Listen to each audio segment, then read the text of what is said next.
And we are live. Hello everyone, I hope you're doing well. Welcome to the news review in English. It's been a while. Sorry about that. Took the week off last week. Was a bit tired, and I think the week before there was something the week before, and I didn't do one of the two streams. I don't remember if it was the English or the French one, but anyway, we're back on a regular schedule. Hello Astrolicos. We are back on a regular schedule, not the usual day because we are Wednesday, not Tuesday. I had to switch a bit things because organized as I am, I had forgotten that I'm leaving tomorrow, so of course that forced me to change a bit my schedule for this week, but don't you worry. After that, I promise we are back on the usual schedule, back on the Tuesday at 7 and everything. So everything is under control. Do not panic. We are fine. We are well. We are discussing EU news today nonetheless. What do I have for you today? Today we're going to talk about money. We're going to talk about the EU budget with a classic. We go with a classic. The frugals fighting against the cohesion countries. So we have the usual fights between the net contributor and the net beneficiaries of the EU budget as they are drawing the lines of battle for the next EU budget, which is currently being negotiated, and a lot of the pressure will go higher and higher as we approach slowly but surely to the end of the year, where member states will have to start being serious, let's say, in the negotiation and show their cards. So we'll discuss about like that first thing on the EU budget. Then we'll read about China and how some countries are willing to a bit turn on the screws on China when it comes to trade, what are areas we are most exposed to when it comes to trade with China, and to finish a couple of articles on EU enlargement, specifically about Iceland and Albania, which are two countries that are one is discussing whether to restart its negotiations to join the EU, and the other is fairly advanced already in the negotiations and is already signaling that it would be ready for some compromise to accelerate, let's say, the timeline for them entering the EU. So that's the program. As usual, if there are other things you want to discuss, you have 10 fingers and a chat, you let me know and we discuss. And yeah, that's pretty much it. That should keep us busy for today. And yeah, let me think if I forgot anything that I need to tell you before we start. I don't think so. So I suggest we just dive right into it. Switching. Okay, let's talk budget. So the EU, it's all nice and well, but if you want to pay for that CAP, if you want to pay for that Erasmus, you need the monies. And you need an EU budget and the current budget, a long-term budget, because you have two EU budget, and you have a long one, which is over 7 years, and you have the yearly one, 2026, 2027, 2028, so one per year, which is, let's say, the concrete implementation of the long-term budget. So the one budget that actually matters is the long-term budget. That is over 7 years. Why it matters? Because that's the one that says how much money the EU has in total, what money is put in which program, and then you have to play with those figures for the 7-year period. And so then every year they have to kind of adjust things in the budget according to that.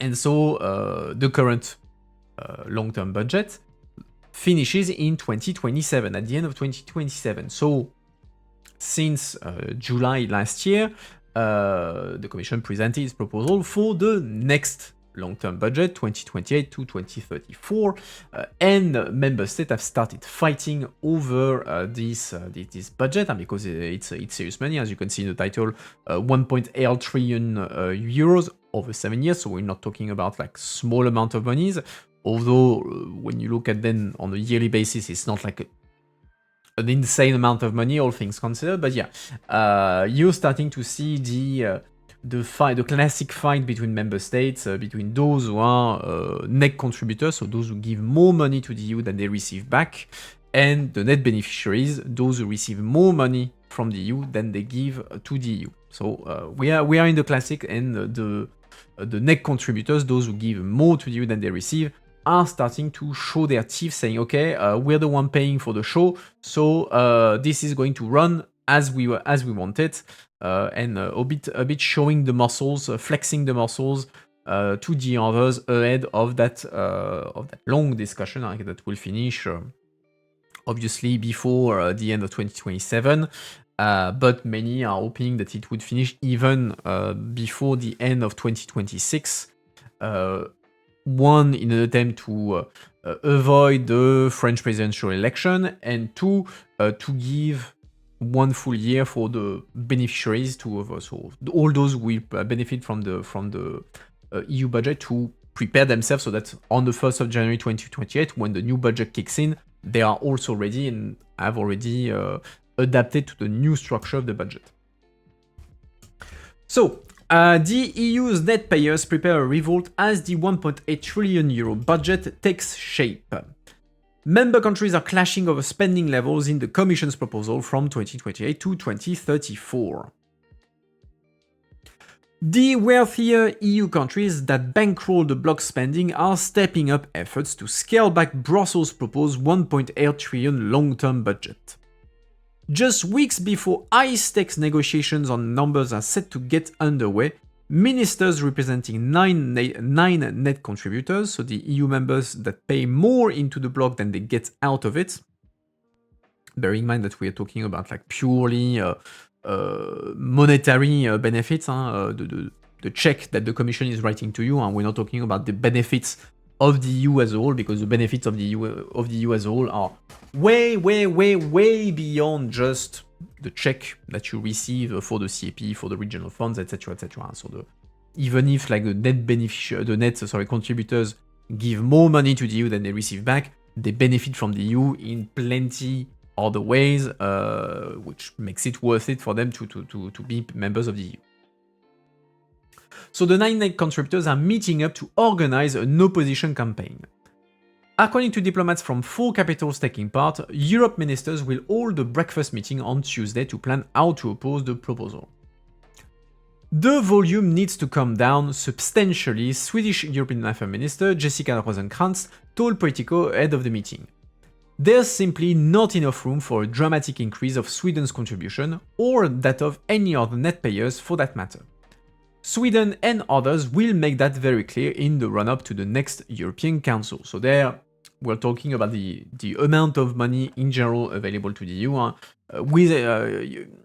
within the net contributors. So the net contributors are those that give more money to the EU than they receive back. But within that group, you have another one that is called the frugals, which is mostly the Nordic countries, who really, on top of being net beneficiaries, really dislike spending money.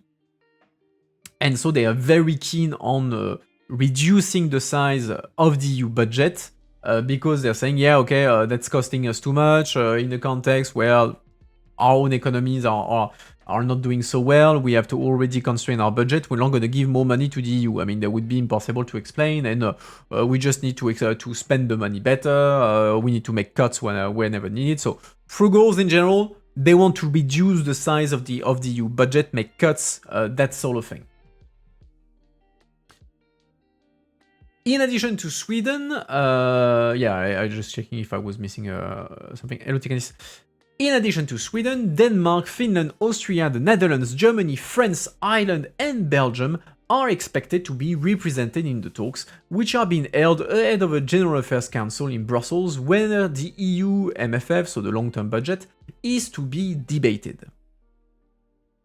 But a rival camp of 16 countries, including Italy, Spain, and Poland, are pushing back on the mooted COPs.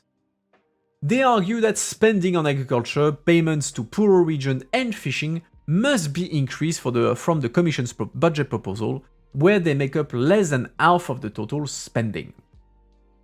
Bearing in mind that you have the group that is called the the friends of the cohesion. Like basically, it's usually frugals versus friends of the cohesion. Why friends of the cohesion? Because the cohesion policy is the regional funds that basically help poorer region, poorer country catch up economically with the others, and so it's mostly like the eastern countries, the poorer countries of the EU that benefit from it. So that's why they're called the friends of the cohesion.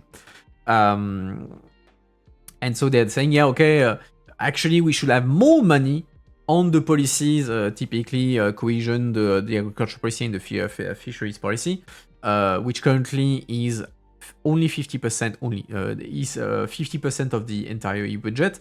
Bearing in mind that currently, traditionally, agriculture and regional funds, so the cohesion policy, is the biggest part of the EU budget. Today, the agriculture policy plus the cohesion policy, it's about 60% of the entire EU budget. You have to. There was even a time, like back in the 80s, where the agriculture policy on its own was more than 70%, almost 75% of the EU budget. So it was 3/4 of the entire budget going to agriculture. Again, back then the budget of the EU was much smaller, but yeah, we see a trend where these policies that are historically very important in the EU budget are slowly like reducing in the share that they represent in the overall EU budget. That doesn't mean that they get reduced in absolute terms, so there's not less money on the table, it's just that it's less and less as a total of the EU budget. And so the Friends of the Cohesion want to maintain and increase the fundings of these policies, because they are policies that they benefit the most from. In the Commission proposal, the cohesion policy, the CAP, and the CFP, so the fisheries policy, are the only policies facing reductions in real terms, despite the overall increase in the size of the new MFF, the countries wrote in the joint statement on Monday evening that was coordinated by Romania. Signatories include Bulgaria, Croatia, Czechia, Estonia, Greece, Hungary, Italy, Latvia, Lithuania, Malta, Poland, Portugal, Romania, Slovakia, Slovenia, and Spain. So globally, the poorer countries are those that benefit the most from that. To be honest, like I'm surprised to see France in that group, like in the group of the frugals, those who want to reduce the size of the budget. Traditionally, the French are not on the side of those who want to reduce the size of the EU budget. They want to increase it, especially since France is the biggest beneficiary from the agricultural funds, for instance. So it's a bit surprising, I have to say, that France is, it's a net benefit, it's a net contributor, but that France is siding with the frugals on this and not with the Friends of the Cohesion that wanted an increase in the budget. That's the one thing that is a bit surprising to me there. The European Commission is hoping the bloc's members will greenlight its proposal to spend as much as 1.8 trillion euro between 2028 and 2034 as part of the package. Including repayment for COVID-era debt, total spending would come to nearly 2 trillion euro, or 1.26% of the combined national income of all EU countries. So the total, it's 1.26% of the EU GDP, like to simplify. And that part is the tricky bit of this budget, because from 2028, the EU is supposed to start reimbursing the COVID debts, so the loans that the Commission, the EU took during COVID to support the economy and relaunch the economy post-COVID. 750 billion euros, so we're not talking about pocket money, and from 2028, them start repaying. and it's not going to be small amounts because that means it is about it's between 20 and 25 billion euro that every year from 2028 will have to be paid to reimburse the debt. Problem. So you see this nice 1.8 trillion to 2 trillion euro. That's over 7 years.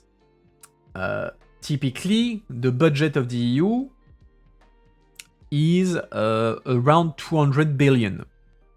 So that means that from 2028, assuming nothing changes, you have between about 15% of your budget that has to be going straight to reimbursing debt, which was not the case before, which increase obviously the pressure on the EU budget because suddenly you have 15% of your budget less for other policies, and so that's why you have an overall attempt to increase the size of the budget to kind of saying, okay, we need to preserve the budget that we currently have, like for investment, and add money so that we can reimburse the COVID debt.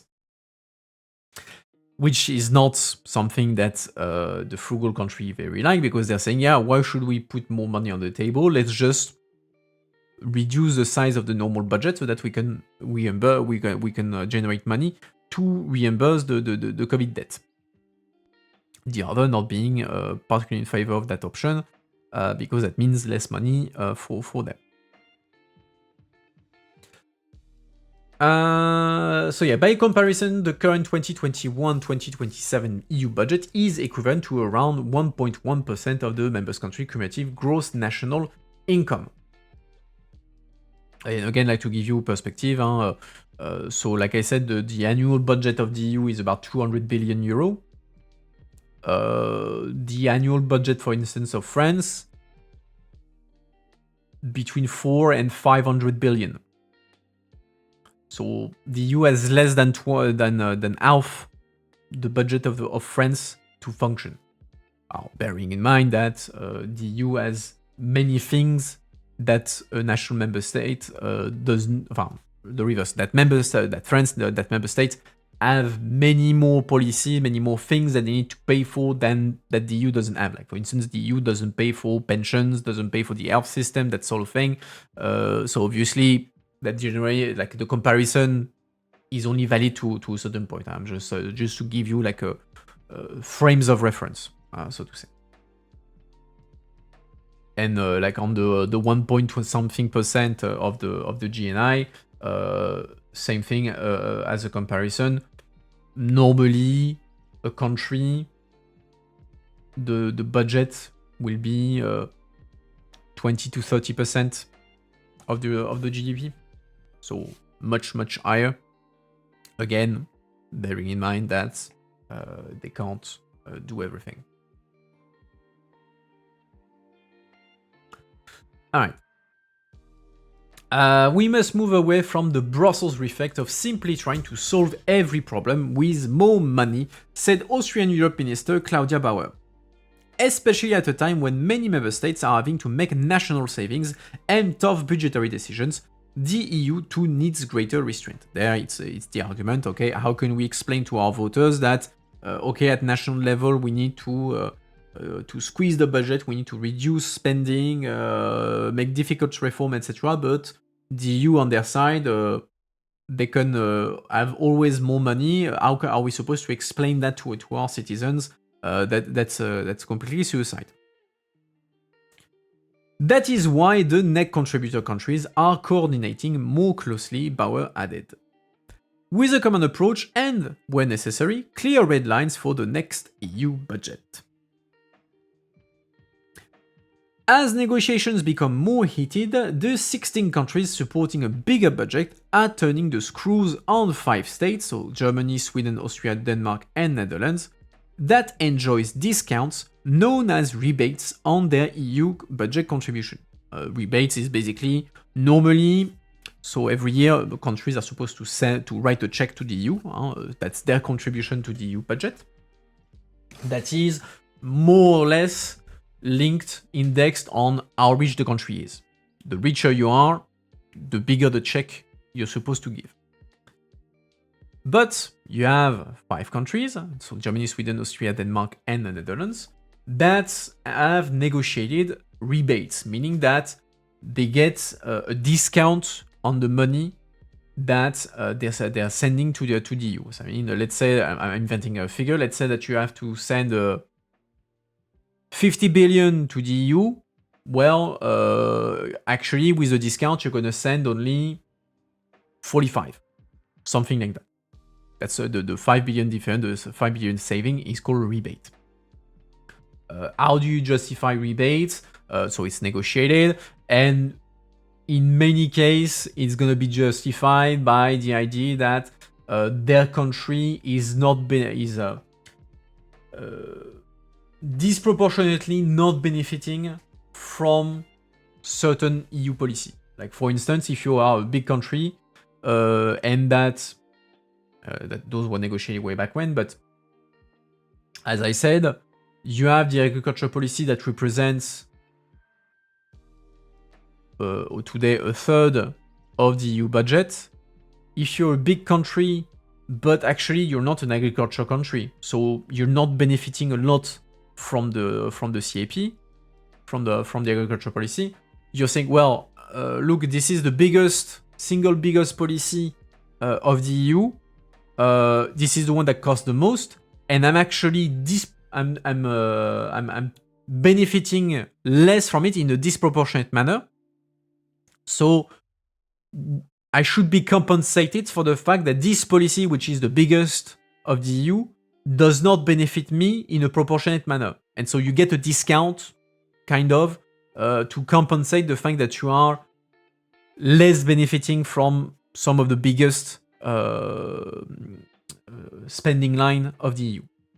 That in many cases, that's kind of the justifications for this sort of rebates. The Brits were also like a big on rebates. And indeed, increasingly, you have countries are saying, yeah, actually, these rebates should disappear because why should any country be paying less than the other? Because let's say they don't benefit as much from the agriculture policy compared to the other. So there is pressure on the countries that benefit from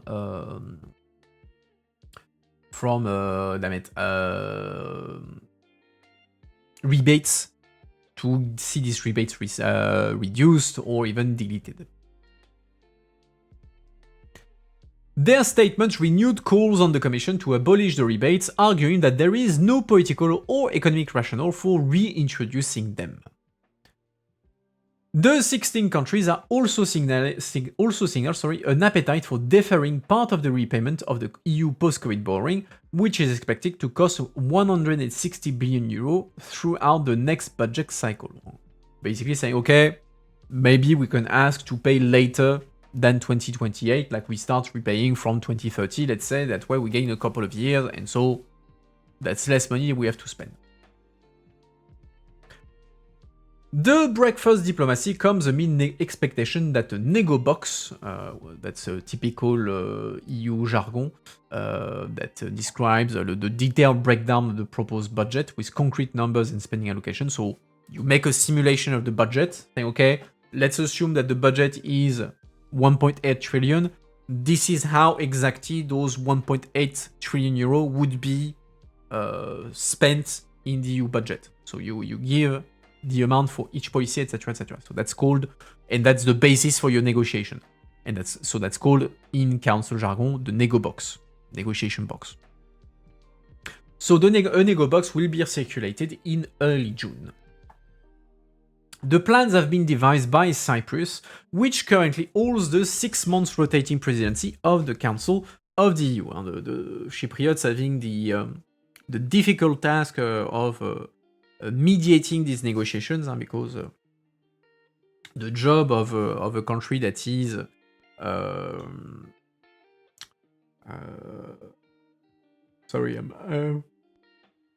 sorry. terrible. A country that is holding the presidency of the council, they're not just there to be pretty and say I have a presidency. Their main job is to facilitate negotiation. They're chairing meetings and they're supposed to be like the driving force to push compromises and common solutions between the member states on the political discussions they're having. And having to do that on the budget, which is like the most sensitive political discussions for the EU, that's not a small task, to say the least. As a reminder, whenever you have the member states that have a European summit and that it is like lasting like 2 or 3 days instead of 1, that's because they are dealing with dealing with the budget. Where was I? Cyprus has been holding talks with national delegations over the past few weeks to assess their red lines and could present the updated budget breakdowns as soon as June 10th, said a further 2 envoys. Following that, the plans will have to be put to ambassadors in Brussels and then will be discussed by presidents and prime ministers from across the EU at the European Council Summit that begins on June 18th. Because the budget, so the final decision, the final agreement, is not decided at the level of ministers, it's head of states and governments that take the final decision on the budget. And so the European Council.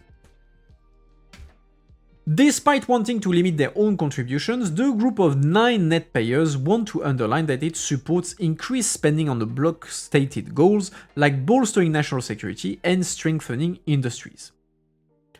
We need a timely agreement on a modern and future-proof MFF, so MFF being like the abbreviation for the long-term budget, with priorities such as competitiveness and defense, said Finland's European Affairs Minister Joachim Strand. At the same time, the overall level of the framework must be lower. So basically, you're saying, okay, we agree that we need to spend more on defense and industry.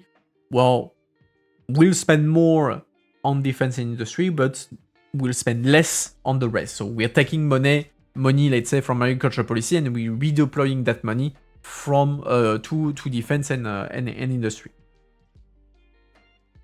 So no fresh money put on the table. Meanwhile, the new government of the Netherlands will call on Brussels to make tough choices on the new budget to ensure that resources are allocated where they can generate the greatest cross-border EU added value and impact. In a letter sent to the Dutch parliament last week, the country's foreign and finance minister said that significant savings would have to be found... would have to be found in key areas, including agricultural subsidies, payment to poorer regions, and the salaries of EU officials. So you're eating on administrative cost, on the CAP, so the agriculture funds, and the cohesion funds, so the payment that go to poor European regions, which is a classic frugal position. And that's where you will have the friends of the cohesion that are taking up arms to say, yeah, screw that, you're not touching on our money. Just do that.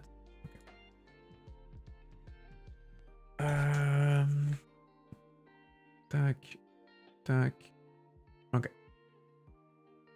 All right, let's continue on this. So we saw the arguments of the frugals. Now let's look at the arguments of the friends of the cohesion. So 16 EU countries asked for more funds for agriculture and fisheries in the next long-term budget. Along with more funds for regional policies, agriculture and fisheries, the member states are calling a new debate on own resources and repaying recovery funds, so the COVID debt, loans with new common debt. So you take debt to pay debt. basically. And own resources is that's what you call the money that the EU can generate by itself without having to ask member states to write a check. So 16 European countries are calling for increased investment in regional funds, agriculture and fisheries in the upcoming EU long-term budget for the period 2028-2034, according to a document seen by Euronews. So the paper was signed by Bulgaria, Czechia, Estonia, so I'm not going to make the list, we just read that before. Calling themselves the Friends of Cohesion, they complain in the document about the reduction in funds for the cohesion policy, common agriculture policy, and the common fisheries policy, which they describe as the most visible EU policies for EU citizens. I don't know if the fisheries policy is the most visible, but for the other two, clearly, yeah, they are classics. Cohesion and agriculture funds account for 60% of the overall budget, while in the Commission proposal, they would amount to 44%. And France isn't one of them. That's what I was saying earlier, like I'm surprised that France did not side with them, because traditionally France is not on the side of the frugals. So it's I mean they're not necessarily friends of the cohesion directly, but they are much closer to them than to the frugals. So I agree. I'm a bit surprised that that the French are not going that way. It's a bit surprising, I have to say, as well. I was surprised by that. So cohesion policy, CAP, and the CFP are the only policies facing reduction in real terms despite the overall increase on the size of the new MFF, the signatories' rights. These policies significantly contribute to the key EU objectives, and their treaty-based objectives remain fully relevant. In this context, we go for an increase in the member states' allocation under heading 1 for the treaty-based policy.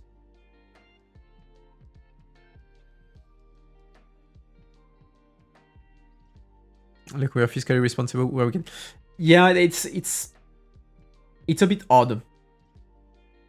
It's a bit odd. Like, I don't get why France went with the frugals on this one. Like, traditionally they're not. Or is it because France is like so freaked out by its own deficit and the fact that they are on the procedure, and so they have to reduce their debt level, etc. And so they're like, oh shit, we can't afford like increased payment to the EU, and so they're saying, okay, we're gonna be on the side of the frugals on this one. Maybe I don't know, but it's a bit curious. Then again, this is the preliminary rounds of discussion. We're still flexing the muscles and stuff like that. Then once you will go into the weeds. I would find it hard to believe that France would agree to something that reduces the size of the CAP, of the agriculture policy, at the very least. Cohesion policy, they don't give a shit, but agriculture policy, there's no way France would accept a reduction of that. That's for sure. So heading 1 of the EU budget is dedicated to economic, social and territorial cohesion, agriculture, rural and maritime prosperity and security, which correspond to the 53.7% of the total budget. It will also cover the repayment of loans issued under the Next Generation EU, the EU scheme to tackle the economic effect of the COVID-19 global pandemic. So that's a post-COVID fund. A full 81.5% of the heading is allocated to national and regional partnership plans. So also the thing that is making discussion even more complicated and specific for this budget is that the Commission is heavily restructuring the way the budget works. So traditionally, until now, the EU budget was, okay, you have a list of all like there's 50 something EU programs, so think Erasmus, CAP, Fisheries, Horizon, so all the policies that get money, you have every single one of them listed, the 50 odd of those, and each of them gets allocated an amount of money for the 7 years. So you're saying, okay, Horizon, you're gonna get 500 billion euro throughout this mandate. Agriculture policy, you'll get 300, etc., etc. So you know very clearly how much money each policy gets for the 7 years. Problem of that, advantage of this approach, you know exactly who gets what. It's very clear. Problem of this approach is that it's very much rigid, in the sense that if you have something, a new priority or a crisis that pops out, it's very hard to reallocate money from one silo to another to answer crisis. So you're losing on flexibility. And so the Commission, in this new budget, decided to reduce the amount, propose to reduce the amount of individual policies that are guaranteed a certain amount of money. So Horizon, Life, CAP, etc., etc. So you go basically from 50 programs that are individually guaranteed money to about a dozen, between 10 and 15.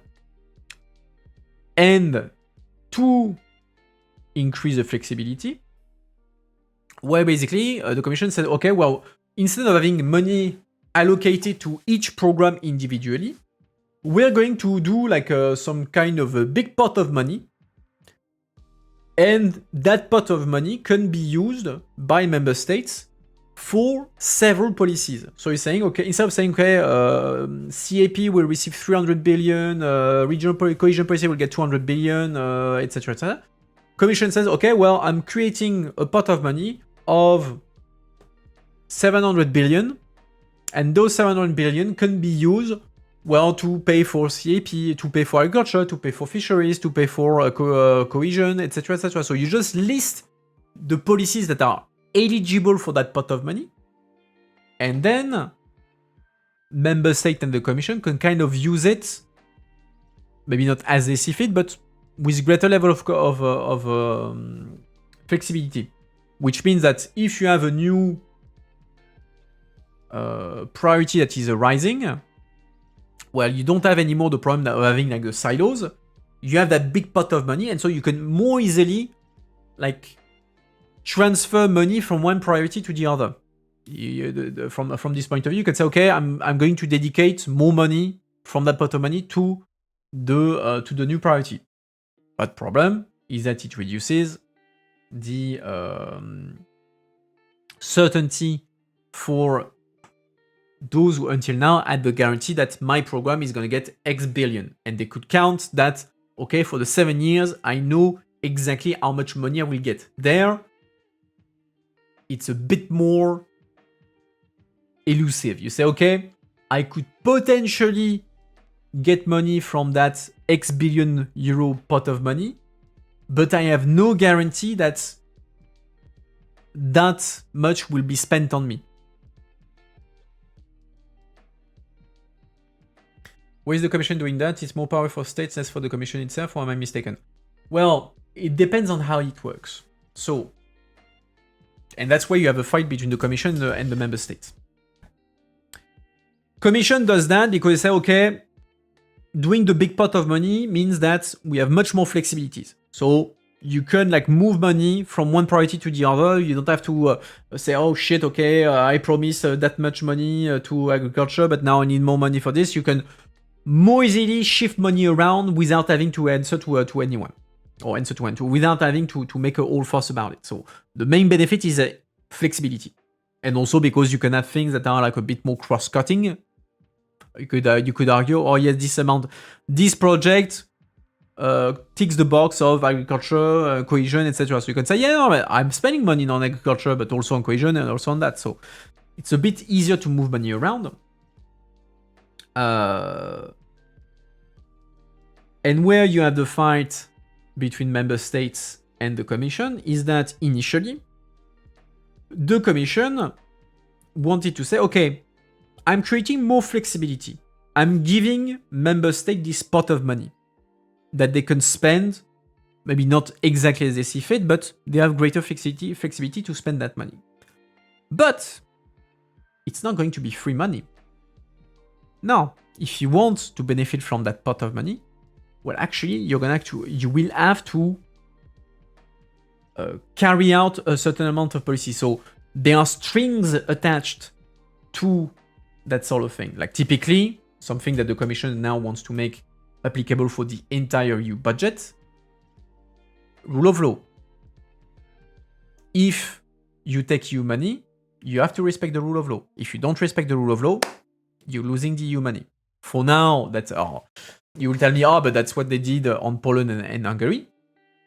They did that on Poland and Hungary, but that was for very specific funds, like what we call the conditionality, that was applying. That's a concept that the Commission invented recently, a few years back, but that was only working for certain specific policies. One of the things that the Commission wants is, I want that conditionality on rule of law to be applicable to every policy. Every euro that the EU is giving to member states will be subject to the rule of law conditionality. There was even like at some point like a discussion. Okay, we want the Commission would kind of say, okay, you need to carry out reforms to simplify, to digitize things. So basically, like the idea that the Commission was putting a lot of strings, a lot of conditions to get access to the money, which of course the member states do not want. Member states like, screw you, I want to do whatever I want. I don't want your strings attached to the money. I'm paying to the EU budget. You're giving me money back. I don't want conditions. You don't dictate anything. So member states, even if they they potentially like the idea of the pot of money because they could shift money around, they don't like the strings, because the strings actually give more power to the Commission. Those who do not like either the system are regions, because regions, for instance, for the cohesion policy, well, they were directly managing the funds. Today, the cohesion funds, so the regional funds, you have national plans and stuff like that, but at the end of the day, the money is handed over to a certain extent to regions, and the regions kind of have control over it and say, okay, I'm going to support this budget, this project. So they had a lot of agency over how the money that was going to be spent in their regions was going to be spent. And there in the new proposal, well, actually, that's decided either at the level of member states or at the level of the Commission. And so regions are pissed off because they say, you're taking away power from me. And so that's part of pushback. That's why you have the regions that are pushing back heavily against this new structure, because saying, you are screwing us over, you are taking power away from us to give it to the Commission, you're giving it to the member states, so people who are far away from the reality of the ground.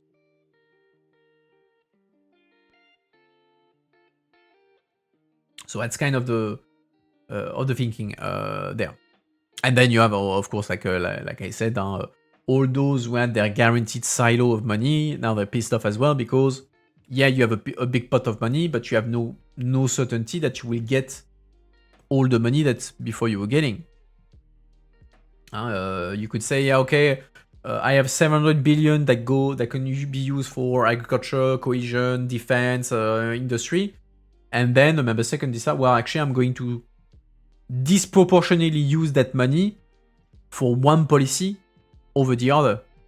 And so the one policy that wins the big pot of money is very happy because they get much more money, but all the other, they get screwed over, and so they're unhappy with it.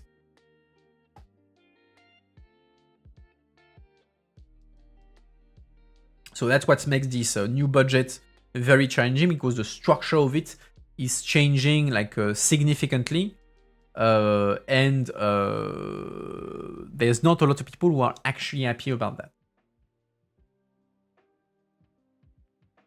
In the European Commission proposal, there is a plan for each member state to distribute regional and agriculture funds, and countries will be granted more discretion over how funds are distributed, so on the pot of money.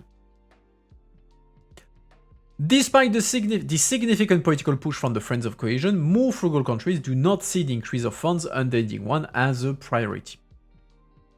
We cannot continue to spend more and more on traditional areas, Danish Minister for European Affairs Marie Bierre told journalists on Tuesday, referring to agriculture and cohesion. On multiple occasions, German Chancellor Friedrich Merz has spoken out strongly against proposals to issue new EU common debt, even though it would serve as a form of repayment for the next generation EU fund, which again would be a bit absurd because you would take debt to be able to pay past debt, so that's a bit absurd.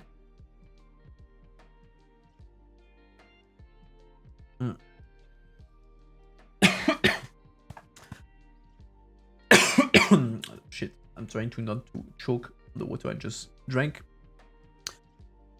The streamer is surviving. Okay, the streamer is still alive. Everything is fine. Do we have questions on the budget? And the long fight that is going to happen there. I mean, the article doesn't talk about the own resources, so so there we spoke mostly about the fight between Commission and Member States. Then you have the fight with the Parliament. Our Parliament is a less important actor in the budget, but for when we had the COVID debt. So it was the first time that the EU was borrowing on the market. Before, the EU was not borrowing on the market. It was kind of forbidden. The first time they did it was for the COVID fund. But back then, the deal was, okay, so on the one hand, this use of debt is a one-off. We are doing it for the COVID because it's COVID, but we're never doing it again. So that was the condition given to please the frugals who hate the principle of debt. In a way to tell them, okay, don't worry, we're not creating a precedent. From now, it's not like the EU going to borrow on the market and have more and more debt. It's just like it's COVID, we're fucked. We need that. We need that, and we're promising never to do it again. So that was the thing to buy the vote of the frugals. And then you had the second promise, which was, okay, we're borrowing money, but at some point we're going to reimburse it. And the condition to do this, because we don't want to ask more money from member states, we don't want it to be paying more to repay the debt, and we don't want to reduce the money that is spent on the EU budget. So instead, we commit to, for the reimbursement of the COVID debt, to increase the own resources. So the own resources being the money that the EU can generate for itself. Reminder, the budget is financed by two ways. Majority way is like 70% or over 70% of the budget is member states writing a check, and the rest are the own resources, so the money that the EU can generate without having to ask member states. For instance, whenever the CJU condemns someone, a member state, a country, or whatever, or the Commission condemns a company to a fine, that fine goes into the EU budget. You have a share, a small part of the VAT that goes to the EU budget. You have like a 2-3 small, like a sort of like EU tax, like it's not really a tax, but to simplify, let's say small forms of EU tax that go straight into the EU budget. Those are called the own resources. And so when the COVID debt was contracted, the deal, the second condition was, okay, we're not going to ask more money from the member states. Instead, we're going to create new own resources, new sources of revenues for the EU. That way we could increase the size of the EU budget and so we will use that to reimburse the COVID debt, and we won't ask more money from member states. And that was kind of the thing to buy the parliament. Parliament was like, okay, the EU budget will get bigger, and it won't reimbursing the debt won't be at the detriment of current policies. So that was kind of the deal. Except that in the end, well, when it comes to own resources, member states ended up blocking the discussion because when after the COVID debt was contracted, well, they say, okay, Commission and Parliament say, okay, well, we need to work on these new own resources because that's what we promised we would do. Member states were like, yeah, actually, no. Well, actually, we don't want these new own resources as you're proposing it.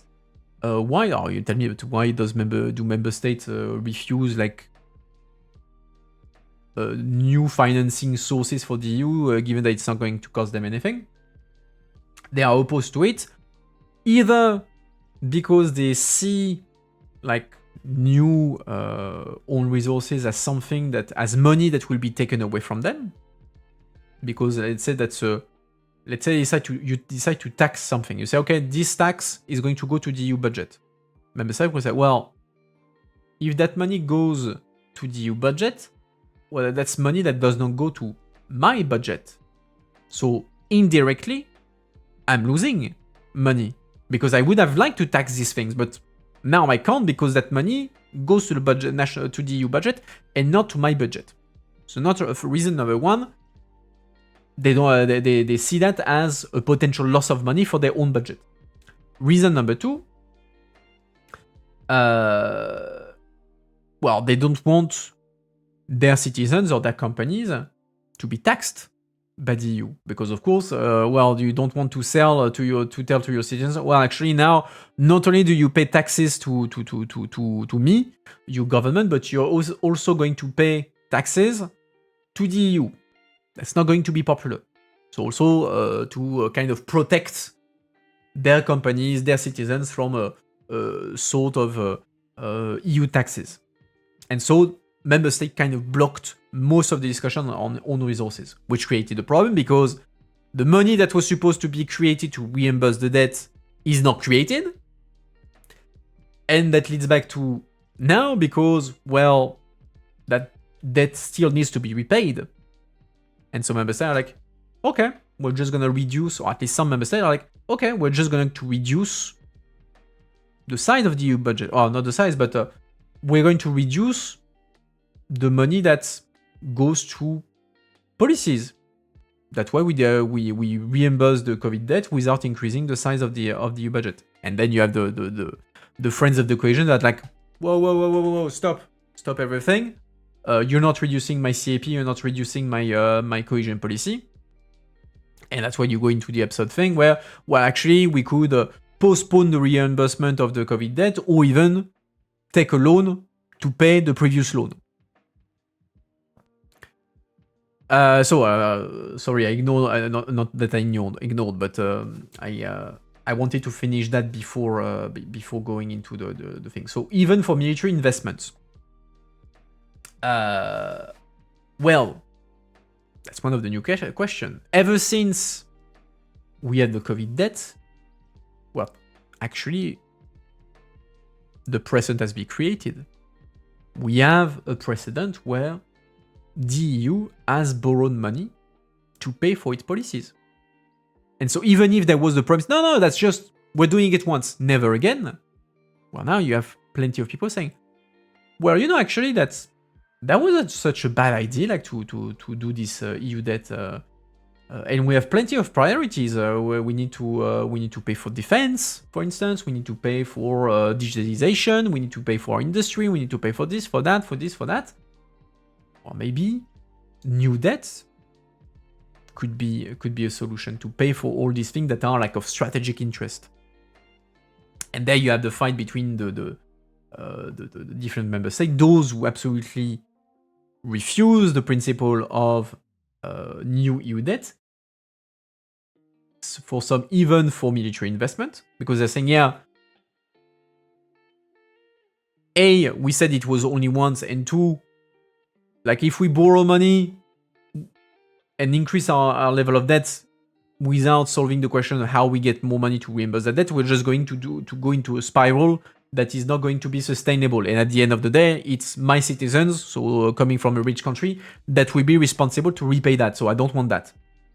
And you have others who are saying, well, actually, okay, I understand that we don't want in general to have debt, EU debt for military investment, to pay for stuff, but maybe for military things, given that we have an emergency to reinvest, maybe there could be a tool there. So you have, at the moment, there's no debt. Well, yes and no. Technically, you have a form of EU debt that was created for military investment. When I talk about EU debt, I'm talking about money that is borrowed by the EU and that all member states are collectively responsible for reimbursing. So the EU takes debt, all 27 member states are collectively responsible and must, in solidarity, repay that debt. That's what we talk about when we talk about actual EU debt. You have a sort of new EU debt for defense that is not actually fully EU debt.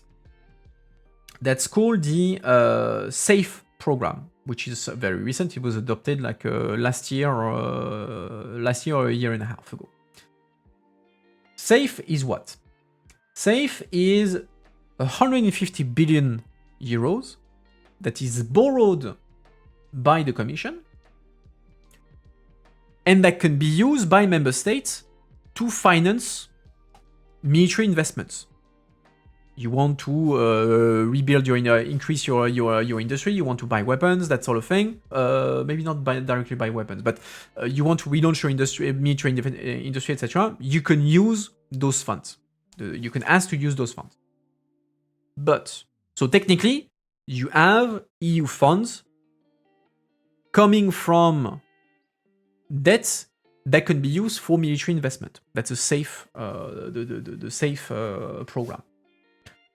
But it's not true EU debt. Why? Because those 150 billion euros borrowed by the Commission, the reimbursement of that debt is not collective. All member states are not collectively and in solidarity responsible for reimbursing it. What happens is that the Commission puts the money on the table, member states ask to take money from that pot, and then the country that is taking in the pot has to reimburse. Meaning that France, let's say, is saying, okay, I want to use that money. I'm asking like for 10 billion euro of that SAFE program to help me pay for my military investment. France gets 10 billion, but France will have to pay back 10 billion. The other will not be responsible for the reimbursement of the 10 billion that France borrowed. France is individually responsible for this. So that's why it's not true EU debt, because member states are individually responsible for the money that they take from the pot. The other are not responsible for the reimbursement of that money. You're gonna tell me, but okay, what's the point? Why would the EU borrow money and then member states use that money? Why they don't just borrow themselves? Why doesn't France borrow itself directly on the markets to pay for its loan? Because the Commission is the one borrowing the money, it borrows at a rate that is specific for the Commission and the EU. And that rate, given that the EU never borrows on the market, that interest rate will be lower than most member states, meaning that the Commission can borrow money at better conditions than many member states. And so, for many member states, it is actually cheaper for them to use the Commission borrowing money than borrowing themselves the money. Let's say the Commission borrows money at a 2% rate. I'm inventing the figures again. Commission can borrow at 2%. Italy borrows at 5%. So it's more expensive for Italy to borrow money by itself under its name than to ask the Commission, okay, borrow the money and I will use that. And I will reimburse you. So in the end, it's cheaper for them to use the Commission as an intermediary to borrow money at the market. And at the same time, it's not true EU debt because the 27 are not collectively responsible for the reimbursement. Does that make sense? That's kind of the way the Commission kind of danced around the issue of EU debt by saying, okay, well, we're borrowing money, but there is no solidarity between member states, so it's not true EU debt.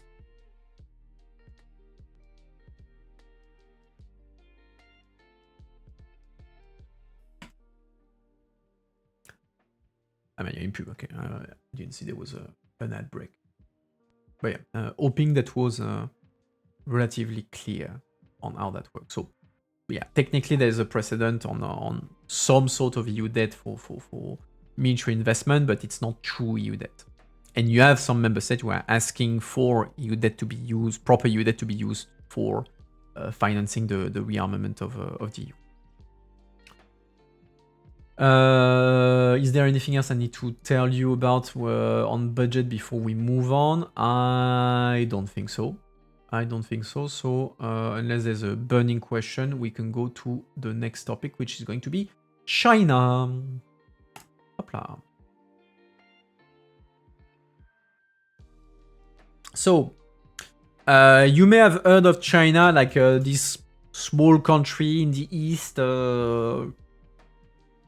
not very big, not very important, not very problematic for EU economy, etc., etc. Well, actually, you have some member states that, for some reasons, are not big fans. They're not big fans on some of the trade practices of China,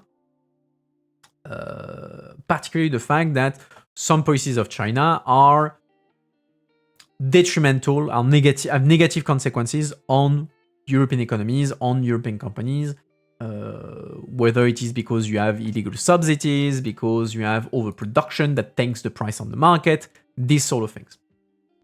And so some members are saying, well, maybe, just maybe, we should put a stop to that. We should increase the tools that the EU has to fight back against China and its trade policy that is sometimes problematic for us. And so five of them, came out of the woods and called for tougher trade weapons to tackle China. So France, Italy, Spain, the Netherlands, and Lithuania are urging the blocs to flex muscles as tensions with Beijing mount. And in those, I have one I'm surprised about. I'm surprised that Spain is in it. Because Spain is doing a lot these days to actually become pretty chummy with the Chinese. And so it's a bit surprised. I'm a bit surprised to see Spain say, yeah, we absolutely want to increase our trade with China, but also we want to eat back on them through trade. So that it's a bit surprising that the Spanish are in there. As for the other, like France makes total sense, Lithuania makes total sense, Italy makes sense because they have cars, Netherlands because they have the ports. So yeah, all the other make perfect sense on why they may have some issues with China. So a France-led group of 5 EU countries is calling on Brussels to make a broader use of tariffs and other defensive measures to take on China and other countries' abusive trade practices. In a joint non-paper seen by Politico, France, Italy, Spain, the Netherlands, and Lithuania urged the EU to launch probes into unfair trade practices more frequently. So usually, the way it works is that when member states notice, okay, China is doing something a bit fishy. We are suspecting illegal subsidies to the Chinese industry, circumvention of EU rules, that sort of thing. The Commission they ask the Commission to launch an investigation. Why asking the Commission? Because the Commission has exclusive competence on trade and competition policy. So if you have non-EU countries that are breaking competition law, that are breaking the trade rules, it's up to the Commission to act, to make an investigation, and potentially then to take countermeasures, be it fines, be it trade tariff, etc., etc. And so there's been a lot of attention and fights between member states over China, with some countries that are very keen on China being investigated for its trade practices and sanctioned, France being one of the leaders in this, Lithuania as well.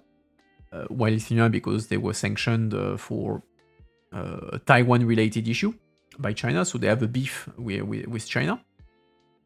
And on the other side, well, you have the countries that are exporting a lot to China, let's say Germany, who don't want to piss off China, because they know that if China gets pissed off, they will retaliate, and they're going to be the ones who suffer the most from retaliation against China. So they are saying, no, don't bother China.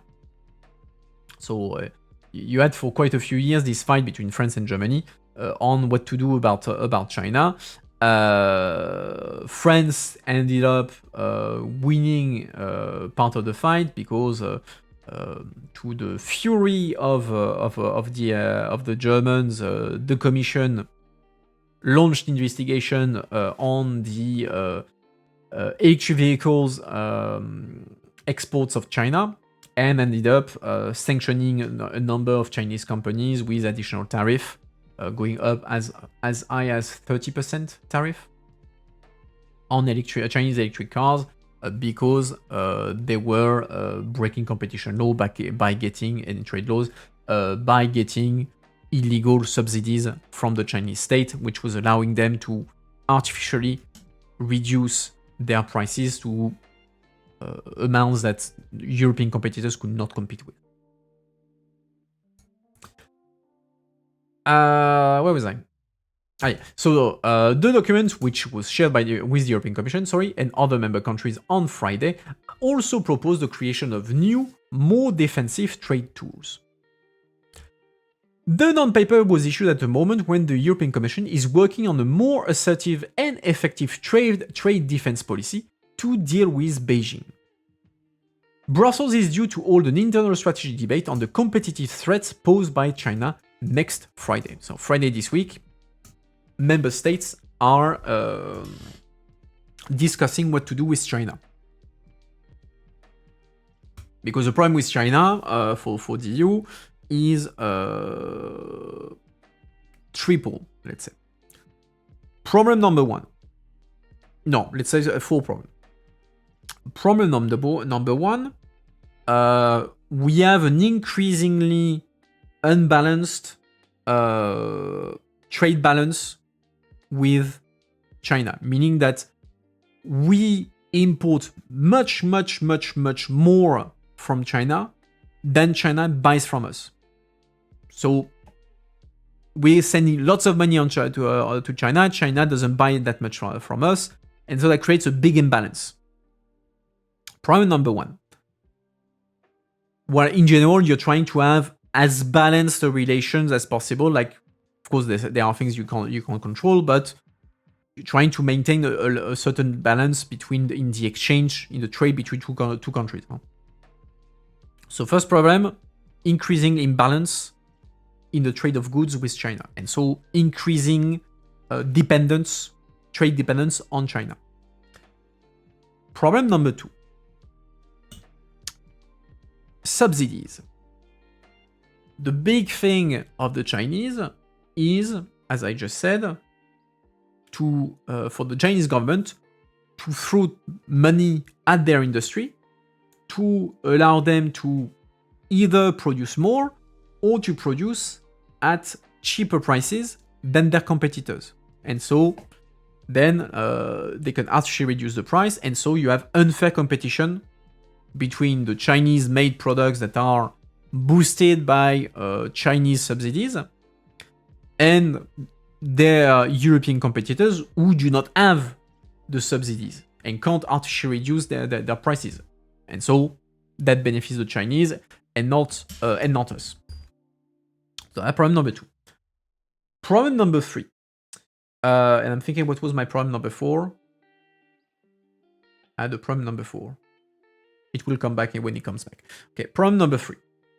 Problem number 3, well, you may have realized that there's a bit of a trade war going on, notably between the US and China.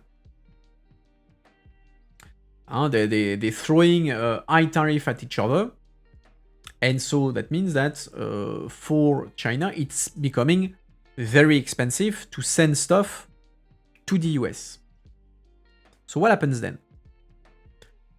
Problem is that the things that are being produced, don't stop being produced, because China needs to maintain its industry running, so they keep producing stuff, but they can't like their national market can't absorb everything that China is producing. They still need to send it somewhere. And if they can't send it to the US, where do they send it? To Europe. And so in the context of heightened trade tensions between China and the US, the EU becomes a sort of collateral damage because the Chinese, who are already sending a lot of stuff to the EU, sends even more because they're dumping on the EU market all the stuff they can't sell to the Americans, which drops prices even more, it creates even more problems, etc., etc. And okay, I have my fourth issue, which is kind of linked to that, is the problem of what is called overcapacity. China has, in certain area, notably steel, an issue that they overproduce. They need they want to keep their industry running, and they don't give a shit about like the economic sustainability of that, because in any case they're subsidizing, and so they can lower the prices and everything, and it's low quality steel, low quality stuff, and so they are overproducing things, and then they are flooding the market, which leads to a crisis on the market. Why? Because everybody is choking on, in this case, steel coming from China. And so the prices on the market are collapsing because there's way too much stuff on the market. And China is not adapting by reducing its own production. They keep producing more and more and more and more because they still need to keep the industry running. And so they're tanking the world market in some segment because they refuse to control their overproduction, their overcapacity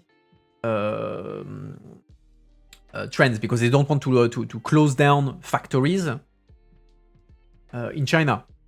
That would be bad for China and everything, so they refuse to do it to hell with the global market.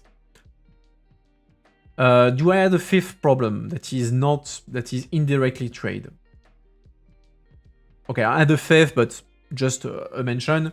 In link to the other, the question of dependencies. There are certain resources where China is having a de facto monopoly over the EU, over the rest of the world, typically, which is anything that is related to rare earth. and I'm looking for the critical minerals. So, depending on those, China controls up to 90% of the global market on these things, which are pretty important if you want to make a car battery, an electric car battery, if you want to make a solar panel, if you want to make a microchip for a missile, that sort of thing. And China is controlling the fact of the market and use that politically as a weapon against countries whenever China is unhappy. So yeah, those are the main issues that the EU and others have been facing for the past few years when it comes to China, and why they are pushing for, some of them are pushing for more tools of the EU to fight back, pretty much. Let's continue. So while the document didn't explicitly name China, it implicitly referred to Beijing by stressing that some of the EU's main trading partners are breaking with this multilateral framework by imposing new trade barriers or contributing to systemic and structural industrial overcapacity. Like I said, the fact that you are overproducing. The non-paper signatories, which include all of the EU biggest economies except Germany, not a surprise there, urged the Commission, although I'm surprised again that Spain accepted to sign, given that they are pushing very hard to increase trade with China. So the signatories urged the Commission to contemplate more frequently the opportunity to open safeguard investigations in case of sector-wide trade disruption. The countries also call for the bloc to be more proactive in bringing breaches of trade rules before the World Trade Organization and to allocate more human resources to its investigative unit. So, WTO, the World Trade Organization. If a country is breaking the rules of trade, you can sue them at the WTO, and WTO will decide who is right and who is wrong, and who has to take corrective measures. The problem with WTO is that the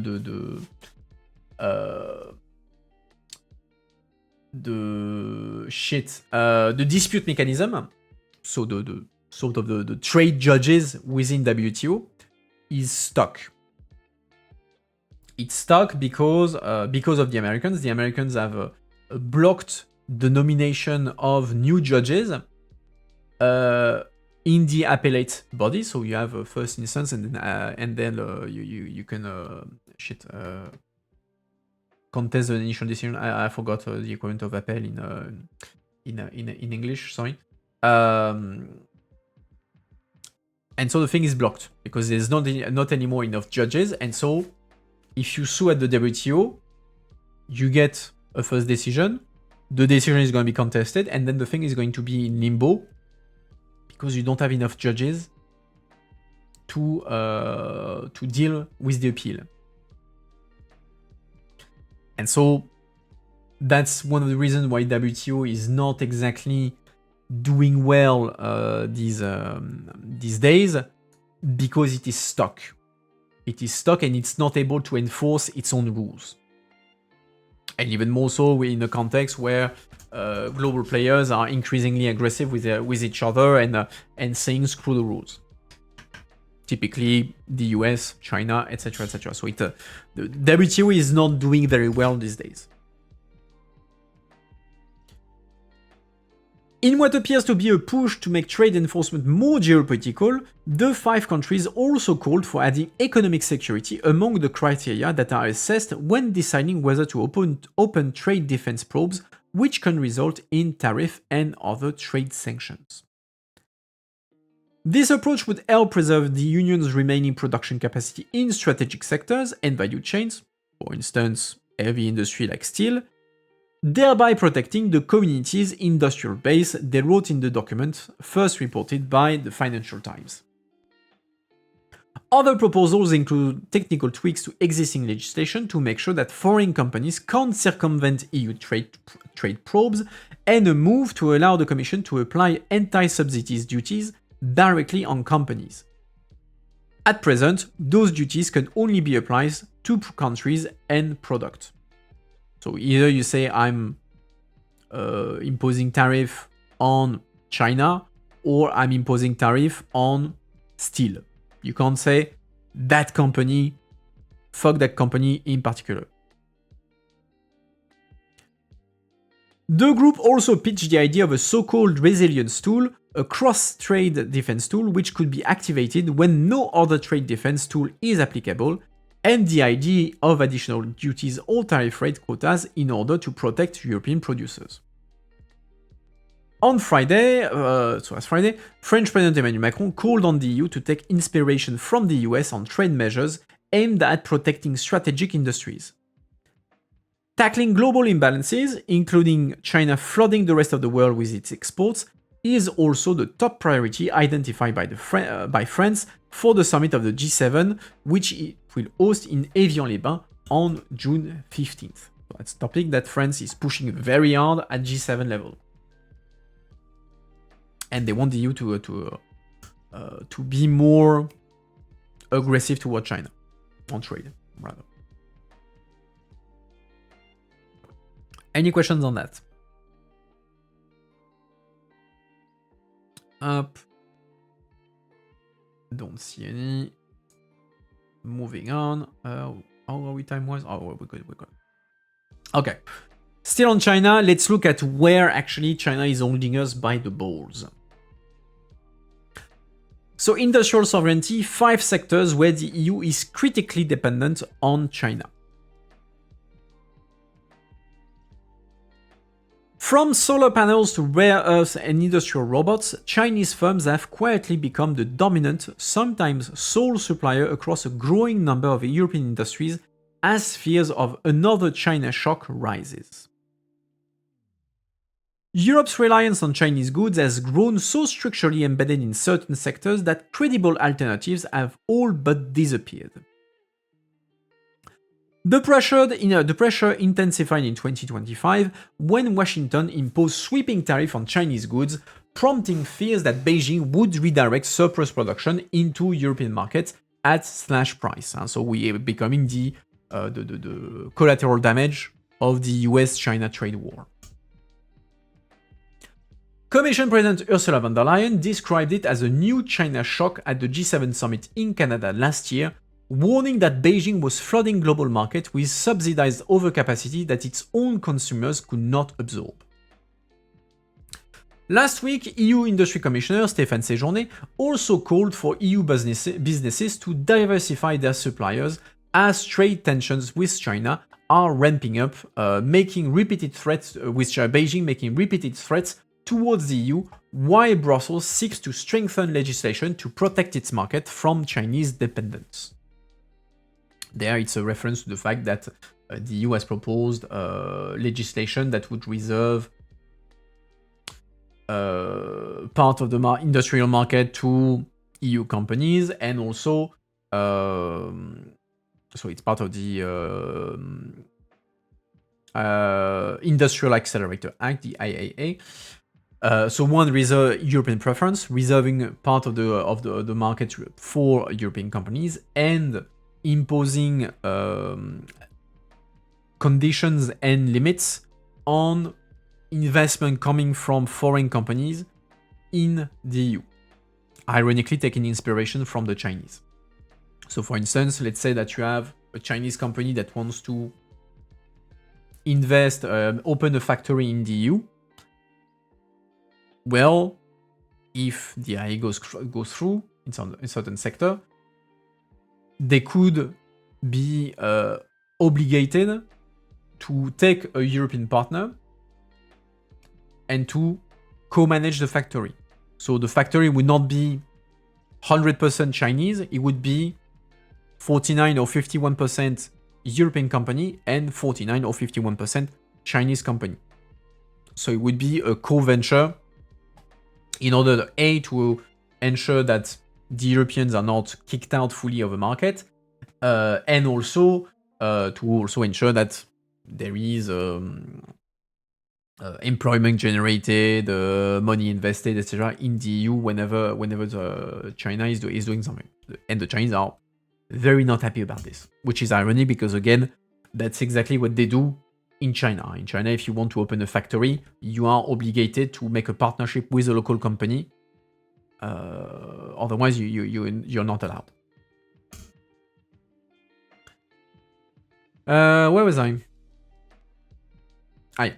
According to Eurostat, EU imports from China totaled 559.4 billion euros in 2025, a figure that has grown 89% since 2015, generating a trade deficit of 359.8 billion.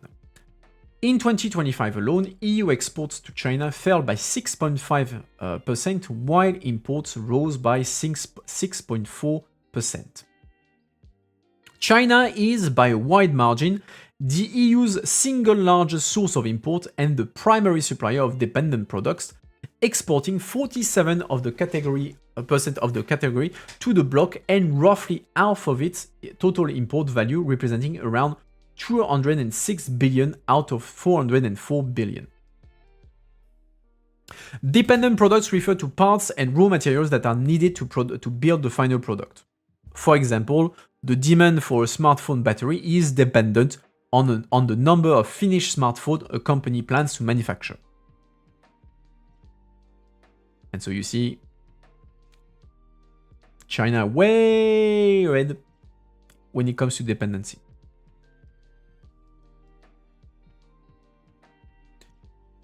The US is the second largest supplier of dependent products to the EU, but it accounts for less than 10% of the category and only 11% of the total import value, as per the latest analysis of the Center for Economic Policy Research released this month.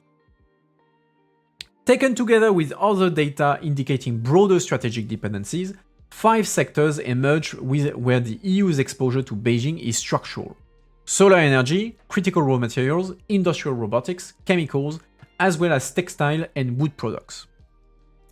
So Euronews compiled an overview of the reasons for the extraordinary dependence of the EU on China in each of these sectors. So of all the EU's dependencies on Beijing, the one buried deepest inside its green agenda is arguably the most consequential. According to Eurostat, China accounted for 98% of all solar panel imports into the EU in 2024. The total value of those imports fell from 19.7 billion in 2023 to 10.9 billion euro in 2024, not because volumes declined, but because Chinese prices collapsed. The full number for solar panel imports last year have not yet been released. A report published this year by the think tank Loom also indicated that China supplied 88% of EU lithium-ion battery import for electric vehicles in 2025, up from 75% in 2019. The vulnerability extends well beyond finished products. The European Parliament's Research Department found that the EU sources 98% of its rare earth magnets from China, including material essential to electric motor vehicles, wind turbine, and defense system. I think 98% definitely qualify as a form of dependence. By a small margin. A very small margin. Data from the European Commission also puts EU reliance on Beijing for magnesium at 97%. The mineral is essential for next-generation batteries that are an alternative to lithium-ion technologies, while also being used for hydrogen storage and lightweight renewable infrastructure. Due to this overwhelming single-country dependency, the European Commission has placed it on the bloc's critical raw material list to accelerate domestic extraction, processing, and recycling initiatives. So basically, the EU is saying, okay, we need to encourage the fact that we need to open mines in the EU, we need to open factories in the EU to process the raw material and recycle what we have because we can't afford to be at 97-98% dependent on China, otherwise it's going to blow in our face later on. Finally, Chinese firms control over 80% of the global solar photovoltaic manufacturing capacity, from polysilicon production to finished modules, according to a Geopolitical Intelligence Service report. In short, Europe's green transition rests on foundations it does not control. Next, robots. Industrial robotics tells a story not just of dependency, but of accelerating displacement. Between early 2025 and early 2026, EU imports of industrial robots from China rose by 315%, with average prices falling 29%, according to data published by the European Commission Import Surveillance Task Force. China's dominance in this sector is not accidental. Its Made in China 2025 industrial strategy, sustained by state subsidies, chip credit and tax incentives, helped grow the country's advanced robotics sector to triple the number of companies recorded since 2020. Domestic overproduction has pushed Chinese manufacturers to export aggressively at prices European competitors cannot match. According to the International Federation of Robotics, China now produces more industrial robots than Germany, South Korea, Japan, and the US combined. In the chemical sectors, the European Commission surveillance data revealed that certain chemical compounds were being imported from China at rates 36 times higher than the previous year, with prices as much as 95% lower. In March 2025, the European Commission launched dedicated monitoring of specific ethylene and ammonia-based chemicals, citing production overcapacity in China and a sharp rise in their EU market share. Textile and wood products tell a similar story. Clothing and footwear from China still represents a substantial portion of the EU non-domestic supply, even as some of production has shifted to lower-cost Southeast Asian competitors, such as Vietnam. China supplies approximately 30 to 35% to the European Union's non-domestic clothing and footwear imports by value, according to Eurostat. Wood products have become a newer flashpoint at assembled parquet flooring imports from China, as assembled parquet flooring imports from China rose more than tenfold in a single year, with prices collapsing by 77%, prompting the Commission to impose duties between 21.3% and 36.1% in July 2025 to protect an industry employing more than 10,000 people and worth 1.3 billion euro. Decor paper followed in August 2025 when duties of between 26.4% and 26.9% were applied to safeguard over 2,000 European jobs. Across all 5 sectors, the Commission's response has been largely reactive, applying tariff after damage has already materialized. The deeper question is whether Europe retains the industrial capacity and the political will to build genuine alternative before its dependency becomes irreversible and therefore a lever Beijing can freely use. So yes, very small dependency in some small sectors that have very small implications. Hence why all the efforts around China, all the efforts around reindustrialization, that sort of thing. Any questions on that before we go into our final topic, which is EU enlargement?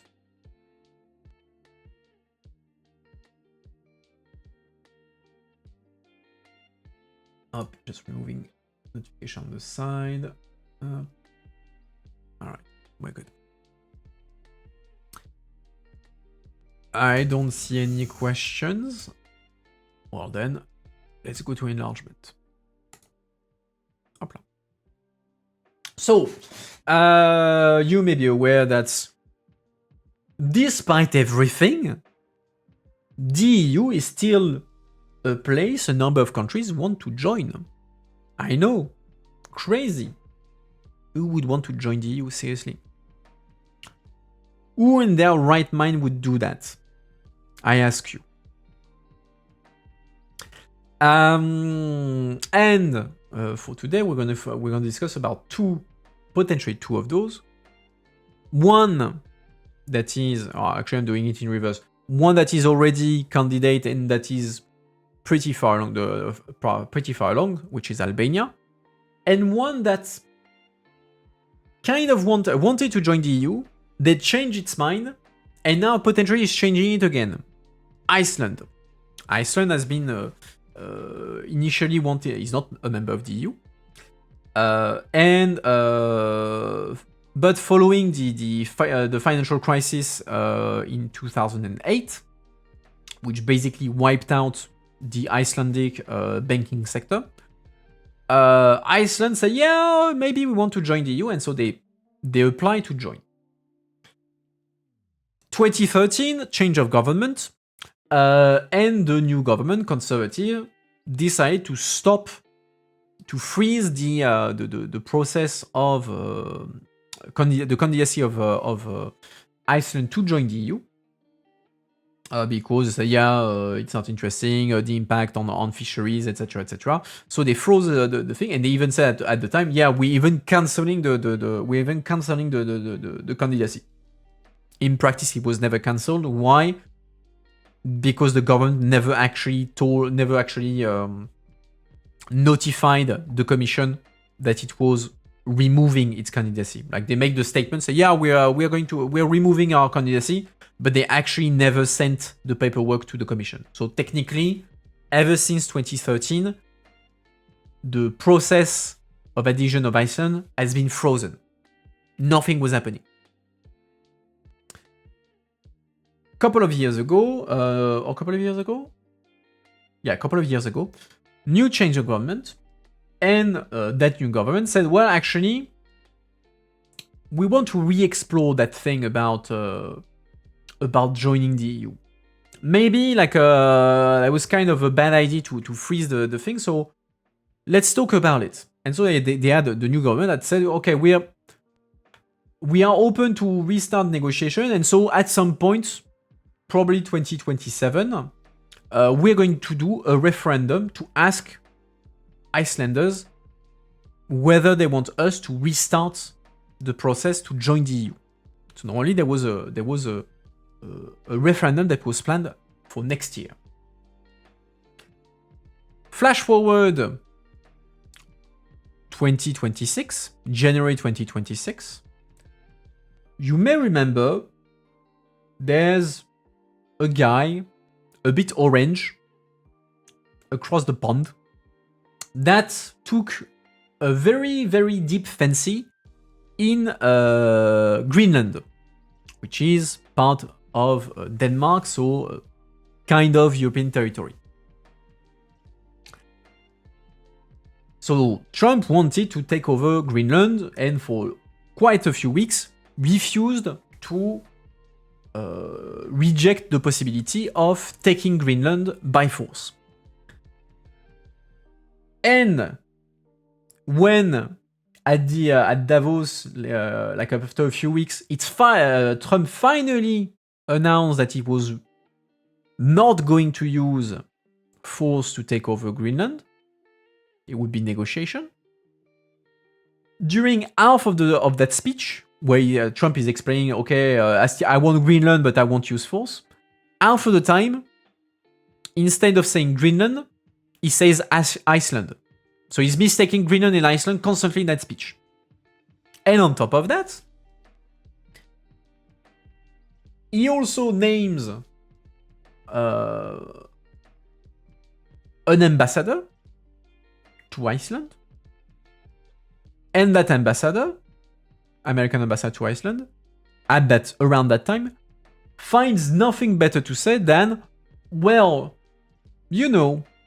Iceland could become the 52nd American state. Could be funny. Later on, he said, no, that was a joke, I was not meaning it. But yeah. All that added up, the first few months of 2026, Iceland is a bit freaking out about shit. Maybe we're next on the list. If he can't take Greenland, maybe we'll take over us. And we're on our own. And so, maybe, just maybe, we should accelerate that timeline about potentially rejoining the EU. And so, The government that was initially planning a referendum on that next year actually decided to advance the referendum. They said, okay, screw this, we're not doing the referendum in 2027, we're doing it in 2026. And so they announced the referendum that would take place this summer in August, and that would allow Icelanders to vote on whether or not to relaunch the candidacy of Iceland to join the EU. So, long story short, that's kind of where we are right now, and so now the political debate is starting in Iceland on, do Icelanders want to join the EU? Yes or no? So Reykjavik Redux, Iceland reopens the EU debate, and the polls, like the country, are split. With less than 100 days until... 29th of August, okay. With less than 100 days until Iceland votes on whether to restart EU membership talks, the island remains deeply divided, with both camps now only beginning to mobilize their campaign ahead of the summer ballot. The national referendum on joining the EU takes place on the 29th of August, and the two intractable opposing political sides have yet to fully make their case. On the yes side, so restart the negotiation. So again, it's a vote to, do we restart negotiation? It's not, do we join the EU right now? It's like, are we okay to start a discussion? On the yes side, a government coalition that sees a geopolitical imperative for EU membership, and on the other side, the no campaign sees a loss of sovereignty, and worse, loss of control over Iceland agriculture and fishing industries. One of the main reasons why Iceland previously rejected EU candidacy, joined the EU, was to protect their fishing industry, which is important for Iceland, and they didn't want to be subject to the quotas of the EU, etc., etc. So they said, no, screw this, we're not going in there because it's going to affect our industry, our fishing industry. The polls, like the country, are split. A recent survey in the Morgenblatt, my best Icelander I can do, I'm not pretending. So the Morgenblatt, I don't know. Someone sends me an Icelander to tell me how to say that. So the daily newspaper found a narrow majority in favor of continuing EU accession talks. 42 to 48%. Classic. While a poll in the Business Weekly, what the fuck this? Vitskip tabloid. Again, best I can do. The Vitskip tabloid asking whether Iceland should join the EU found 54% against and 46% in favor. Public support for continuing the negotiations has actually gone down since the referendum was announced in March, said Maximilian Conrad, a professor who teaches European integration and political theory at the University of Iceland. Voters want to know what is in the membership package and what's in it for Iceland. The No campaign got off to a brisk start with a flurry of supportive columns in friendly newspaper. The Yes campaign has been waiting to get recent municipal election out of the way before cranking into action. It is not in our interest to be part of the EU, Grelagur Pordarsson, who was Iceland's foreign minister from 2017 to 2021, told Euractiv. His Conservative Independence Party is not only staunchly against EU membership, but also against even discussing the prospect of joining. It's no secret what it means to be a member of the EU, he says, reading off a well-rehearsed list of areas where his side of the campaign says Iceland would be worse off. He argued that Iceland would lose significant legislative and executive powers under EU membership, with EU law and courts overriding national sovereignty, which is a bit surprising because actually, Iceland is already largely applying EU law. So, I explain. Iceland is not part of the EU. It's not a member of the European Union. But it is a member of what is called the European Economic Area. What is the European Economic Area? The European Economic Area is a group of countries that are not members of the EU, but that have specific deals with the EU to allow it to have access basically to the single market. So those three countries being Iceland, Norway, and Liechtenstein. Those three countries have said, okay, they negotiated a deal that said, we have access to the EU single market. So Icelanders can send their products freely to the European market, and in return, Europeans can export most of their products to Iceland. But the kick of it is that the conditions to have access to the single market is that you must respect single market rules. And so that means that a good large part of EU law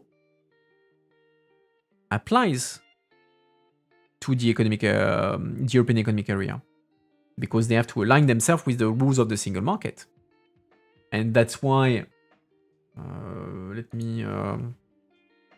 let's see, I'm just checking something quickly. Boom.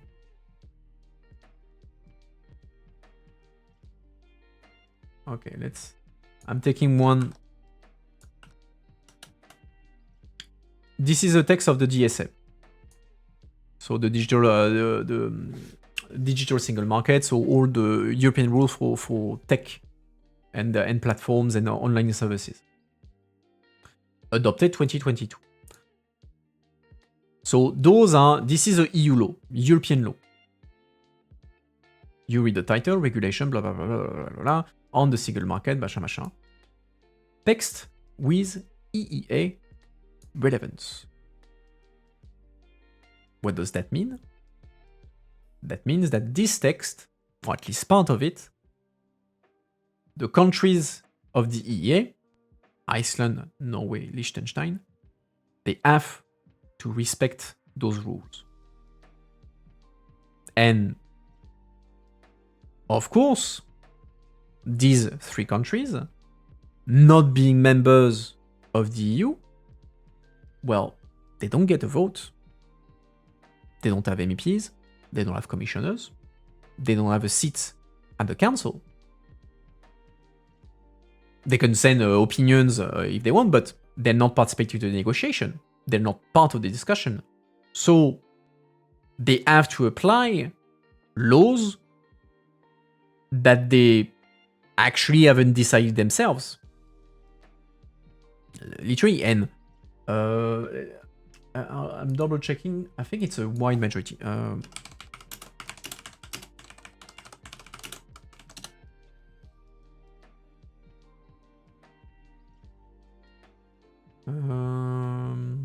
Let's see.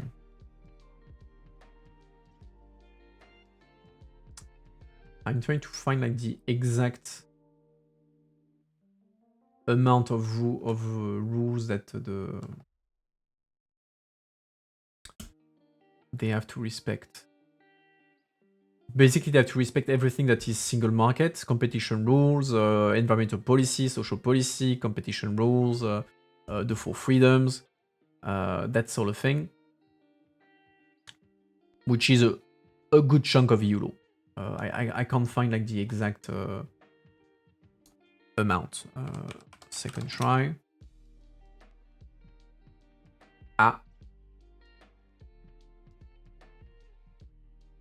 No. Okay, so okay, I found something. So basically, the amount of text that Iceland has to respect from EU laws that Iceland has to respect without having a vote, it's about 3/4 of EU law. 75% of the laws that the EU is making, Iceland has to respect it as well. They don't get a vote. They don't get actually a say in it, which makes it a bit ridiculous to say that Iceland would lose legislative and executive power because actually, like, and EU law and in course would override national sovereignty. Dude, that's already the case. Like 75% of EU law applies to your country. You do not have a say. You have to respect CJU rules, and you don't even have a vote. So actually joining the EU would allow you to finally have a vote, have a say on all those laws that already apply to you. So very ironic to make that argument when you come from an EEA country. Okay, so according to the former minister, Iceland already enjoys most of the EU trade advantages through existing agreements, including bilateral free trade deal with China and broader access via the EFTS or the EEA agreement, such as with India. Pådarsson highlights the issue of tariff in particular, claiming that 80% of Iceland's trade deals have zero tariff in Iceland, but says only 20 or 25% of EU trade deals have zero tariff. Okay, that I don't know. It depends a bit of the EFTA agreements. The biggest problem area for the No campaign centers around agriculture and fisheries. We are very strict when it comes to traditional Icelandic agriculture, and it means we can protect those few thousand jobs we have, Pådarsson said. If we were part of the EU, that would all be gone, he said, arguing that the EU trade policy is not designed for Icelanders' trade policy, and it never will be. So there you find the tension with the agriculture and fisheries policy. The Yes campaign, led by Iceland's Social Democrat Prime Minister Kristrún Frostadóttir and a three-party coalition government, also acknowledges that agriculture and fisheries are the most sensitive subjects for voters. We cannot escape the fact that Iceland has special circumstances, and we cannot be under the same rules as the rest of the EU for agriculture and import of fresh livestock, said Dagbjörg Akonardóttir, an MP from the ruling Social Democrats who sits on the Foreign Affairs Committee in Icelandic Parliament. In some cases, derogations are needed, and in some cases, the statu quo allows for a vivid interpretation of the rules.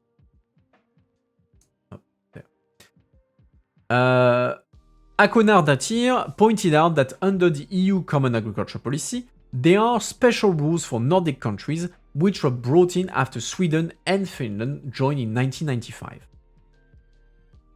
The CAP rules are adjusted for Arctic regions to take into account short growing seasons and long harsh winters, allow ongoing state subsidies to support farmers, and are intended to counter population decline while maintaining security of supply for domestic food production.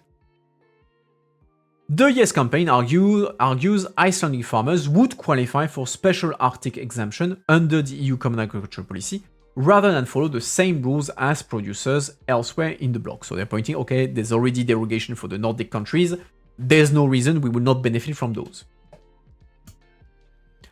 Fisheries, the Yes campaign acknowledges, is another very sensitive red line area. The EU has a lot to learn from us. We have a huge fisheries zone which would de facto fall under the EU's common fisheries policy, but we must have the final say on how much fish we are going to be catching and so forth, not the EU. So basically the whole question of the quotas. Because the fisheries policy is a lot of the EU is fixing the quotas, how much fish you are allowed to take year from year in order to manage the stock of fish. and avoid overfishing. A yes vote in August would reopen EU accession negotiations suspended in 2013 after talks between Iceland and the bloc stalled under a previous Social Democrat government. Håkon Ardottir said any renewed process would be approached as a fresh start with a new negotiation strategy. Despite the sharp divisions over EU membership, Iceland remains one of the world's strongest democracies and consistently scoring among the highest countries for rule of law and civil liberties. Which, I mean, would make, I mean, Iceland, if it decides to restart the negotiation, politically, on the side of the EU, probably one of the easiest enlargements ever. Like, everybody likes Iceland. Nobody is going to make a fuss about Iceland joining the EU. Like, easiest sell for Europeans ever. Then you have negotiation about agriculture, you have negotiation about fisheries and stuff like that, but politically, absolute no-brainer. Absolute no-brainer. The easiest, like the EU would be dreaming of such an easy adhesion. Like probably the EU has not had such an easy enlargement since the 90s, since the Nordic countries joined, because Iceland is already like relatively rich country, very democratic, small, everybody likes them, so yeah, politically a slam dunk. And assuming that the yes wins, so assuming that the Icelanders vote to restart the negotiation, I'm pretty sure it would go fast. Like, I would argue, I would say a couple of years. In a couple of years, because they would not restart from scratch, they will restart from the moment they stopped the negotiation in 2013, so you already have all the previous work that has already been done. I'd say that in a couple of years, within a couple of years, they could finish the negotiations. And so technically that means before 2030, Iceland could join, in theory, the bloc, the European Union, in theory. And Iceland would be relatively practical, actually, for the EU. Like, politically, it would be useful for the EU to sell other enlargement. I explain. So we know that enlargement policy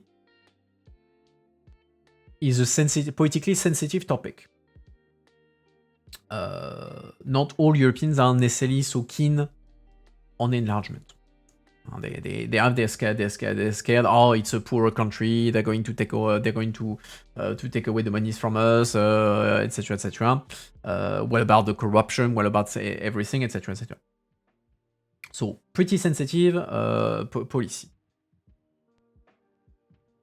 Currently, the most advanced countries in the adhesion process is Montenegro, and a bit behind Albania.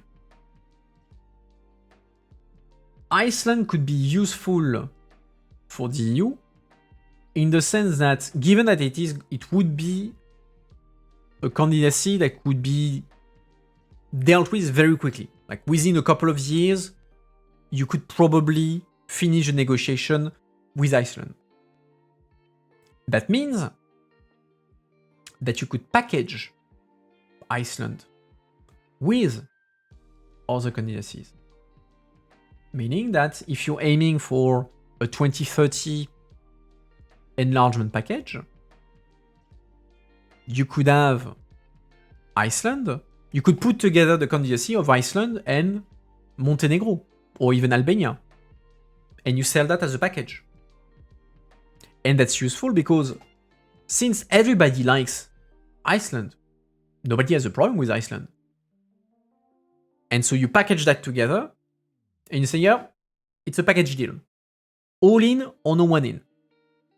And you're using the good vibes generated by Iceland to politically improve the viability, the political viability of approving, for instance, in a referendum in France, in Denmark, in wherever, of accepting the enlargement. Because look at the Icelanders, they're very nice. You would not say no to Iceland. Come on, they're the nice guys. If you vote against them, like you're screwing over the Icelanders. And in Montenegro and Albania, they're fine. They tick all the boxes, etc. So you're kind of using the Icelanders as the poster child to politically sell the package and improve the chance of then Montenegro and Albania not being used as not scarecrows for scaremongering tactics, or look at the poor countries that are coming to steal our jobs and everything. So from that point of view, Iceland could be useful for the EU to sell other adhesion to the EU, ironically.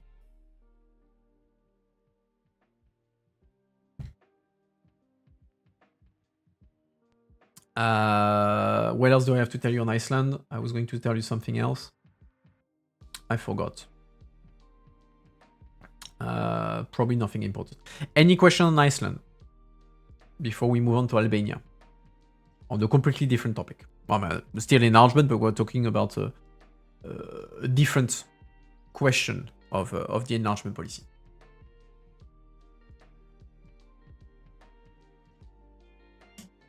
Up. I don't see questions. Let's move on to Albania. There we go. So Albania, like I said, another country that is fairly advanced in the process. Not as advanced as Montenegro, but pretty far ahead. They're definitely leading the pack. And like I said, enlargement policy is a fairly sensitive topic politically. Why? Public opinions are not necessarily happy, or at least super stoked about enlargement. And also, even on the side of member states, there's kind of a concern of, okay, we're talking about countries that used to have difficulties with the rule of law, with corruption and everything. Do we want another Hungary? Because Hungary was a country that became a democracy, joined the EU, and then said fuck democracy, and became, under Orban, a neoliberal democracy, creating all sorts of problems using vetoes and stuff like that. And so members are like, okay, because of that, do we want to risk a new Hungary joining and creating even more problems for the EU? And so one of the ideas that has been pitched as a solution to this is, well, what if for a certain amount of time, after a new country joins the EU, we don't give them a veto? Like they can vote on topics, but they will not, when there is a vote on unanimity, that will not apply to them. They will not have a veto. And so they were like typically on foreign affairs, stuff like that. And so they could not be doing what Orban was doing for a few years to ensure that they are fully committed to the act and to the strategic objective of the EU. They don't get a veto. And so they can't block things on their own. And that's one of the ideas that has been pitched to kind of update the EU enlargement policy, and there's been a lot of debate, like on the side of countries who want to join, on whether or not they would be supportive. The idea of, oh yeah, we would be joining the EU, but we will not have the same rights as the others. Some are okay with it, which is the case of Albania. We're going to read about it. Some absolutely hate the idea for instance, Ukraine. So, Albania will accept EU membership probation on vetoes. Albania is the EU Taliban fanatical about joining, jokes Edi Rama. Albania will do whatever it takes to become an EU member, even if the price of joining the club is the temporary suspension of its national veto rights for a probationary period. Edi Rama, the Albanian Prime Minister, will not object to a proposal to temporarily curb veto rights for future member states as floated by some national governments. I support it, Rama said, heading into a meeting with EU Enlargement Commissioner Marta Kos on Tuesday evening. Enlargement requires creative and innovative solutions as Europe has a war to deal with on its own soil, Rama said. According to reports, EU governments are discussing a plan to suspend veto powers for new entrants on foreign policy matters, such as sanctions against Russia and other decisions that require unanimity among member states. Again, because of the precedent of Hungary. Rama said he was relaxed about Albania temporarily having its voting rights curbed, insisting that Tirana has always been 100% aligned with EU foreign policy.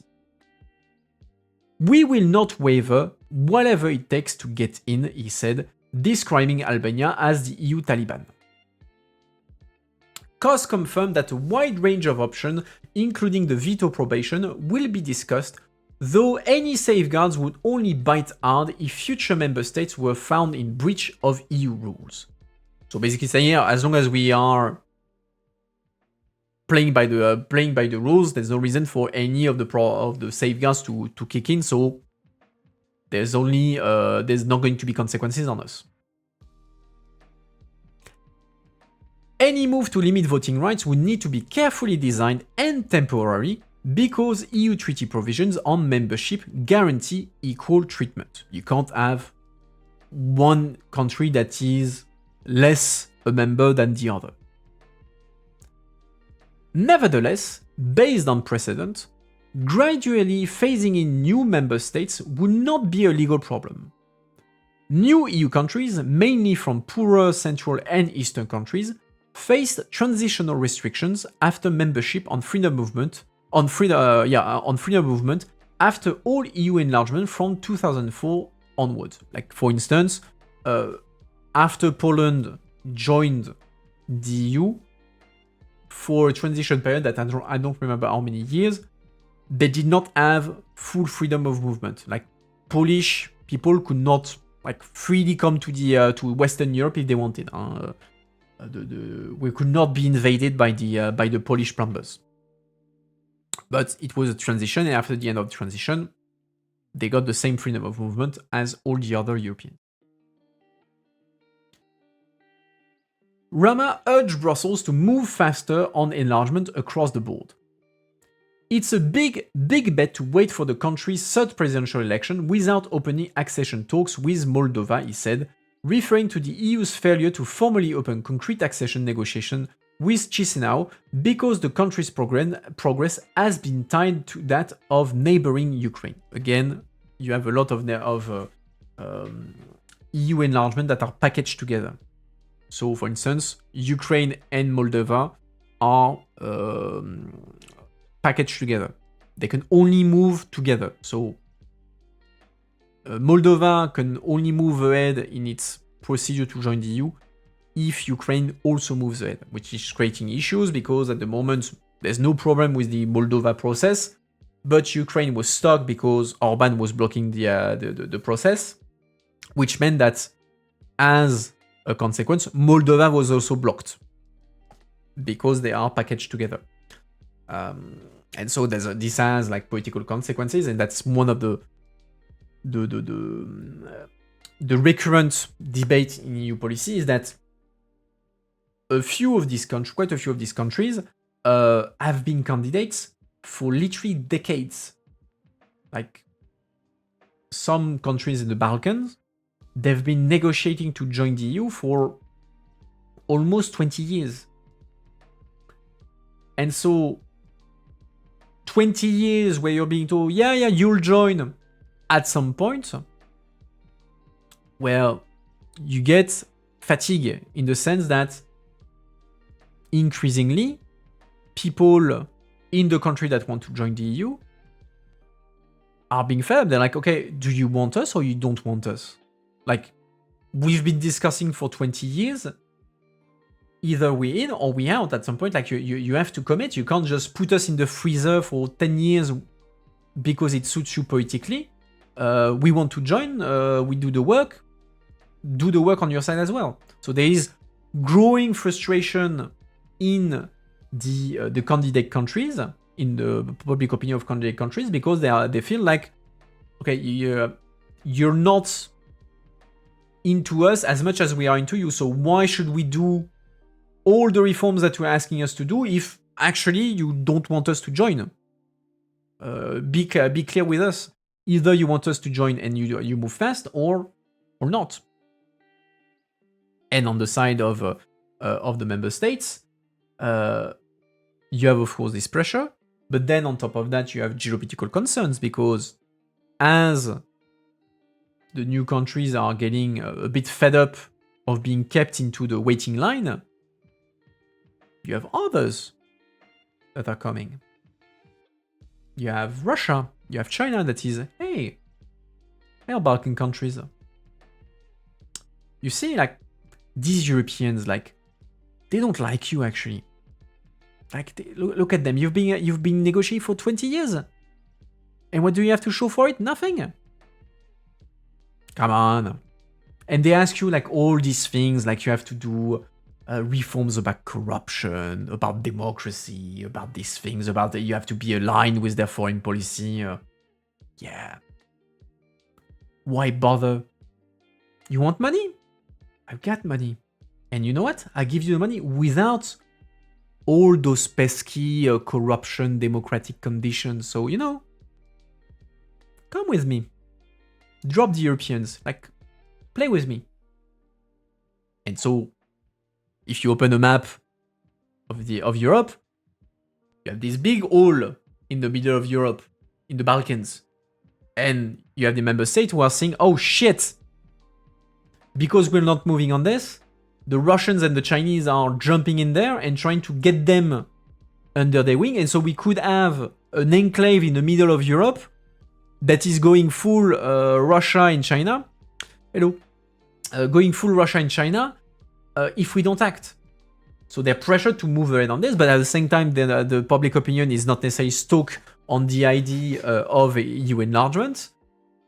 So they're kind of everywhere. They kind of this dancing of juggling with burning hot potatoes, and that's kind of the difficult political equation that member states have to solve, because they need to accelerate, but they can't accelerate at the cost of their public opinion, and they can't accelerate at the cost of all the conditions to join the EU that exist for good reasons.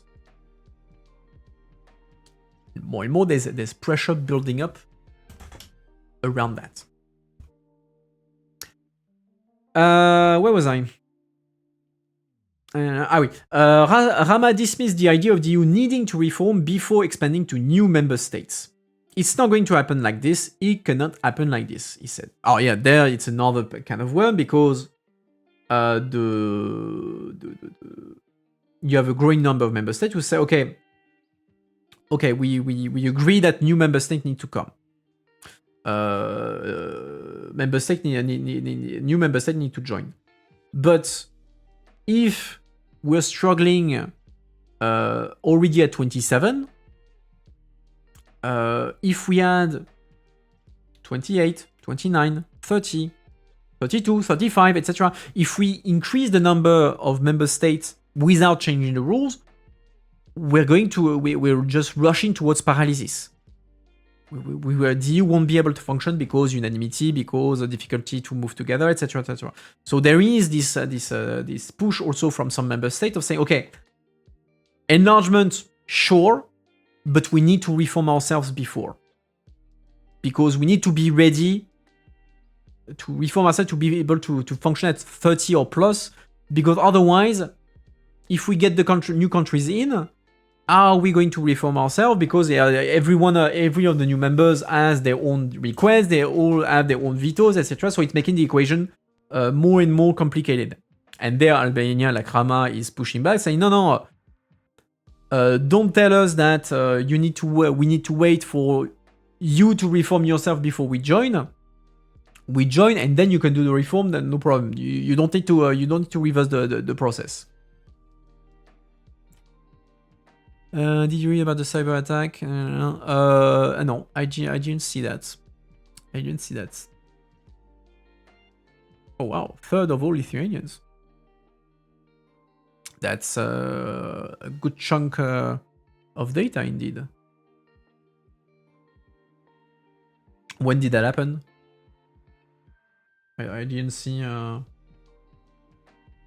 didn't see it. Is it like just happening, or was it already over the past few days? Let's see.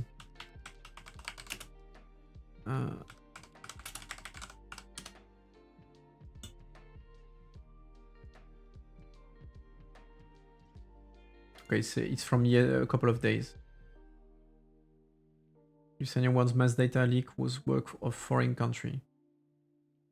Okay, no, I didn't. I missed that. Hostile state behind the massive data breach, Lithuanian president says. Yeah, probably that's screaming Russia and China there.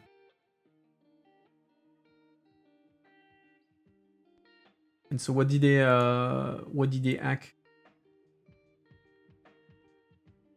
National data registers. The leak was primarily from registers of real estate and legal entities accessed by using login credential, blah blah blah blah.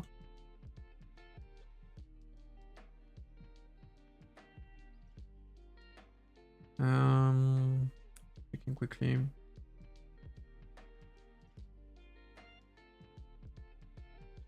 Yeah, they don't name the country, but yeah, that's screaming Russia or China. This.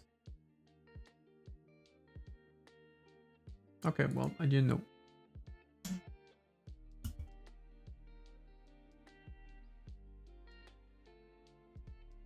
Well, I guess that a lot of people will have to refresh the passwords. That's for sure. That's for sure. Okay, let's finish this article and then we can continue discuss that. So yeah, e-reform can wait after we join. Rama comments come as Tirana has signaled flexibility on other issues to ensure good relations with the bloc. Earlier this month, Rama was forced into a climb down over his foreign minister remarks to her active, suggesting that Albania would not extend Italy's migration deal beyond 2030 because it expected to be inside the EU by then. Any questions EU enlargement? Before then we can go like into a discussion over whatever you want before closing today's stream. Going back to the right page, there we go. I'll go straight to this. Alright. Even the Prime Minister said the data got stolen. Yeah, that's not a good look. Was it Lithuania or was it like I don't remember which of the Baltic countries you had like a minister like resigning because there was a drone entering the country. Was it Lithuania or was it Latvia? Like I know it's one of the Baltic countries, but I don't remember which one exactly was concerned. Because if that's Lithuania too, yeah, kind of a bad couple of weeks for you guys. I think it was Latvia. Let's check. Latvia, yeah, okay, well. At least it's not always Lithuania. At least it's that. You get that going for you.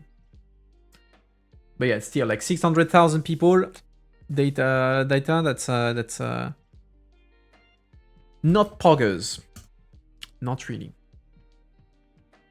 But A couple of weeks we had the whole parliament and president hiding in shelters. Yeah, I read. I saw the headlines. Today, like about indeed Lithuania looking into asking Ukraine for help for bunker expertise. I read. I read. I didn't read the article yet, but I have the headline. I saw the headlines and I had it's somewhere on my laptop. But I did see that, yes. But I'm more surprised that they did not mention the country. Because, I mean, it's Lithuania. Like, blaming Russia, I don't see Lithuania giving a shit about saying, yeah, it's the fault of Russia, so... If they don't want to go into saying, yeah, this is that country, either they don't have enough proof to say it was Russia, or it's another country they don't want to piss off.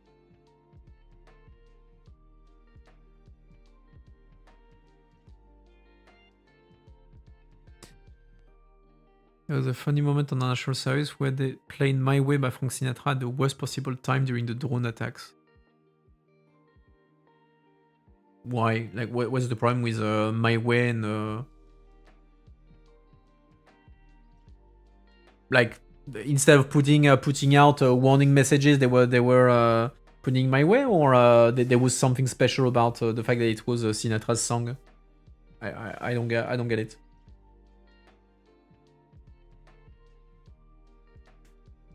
Check.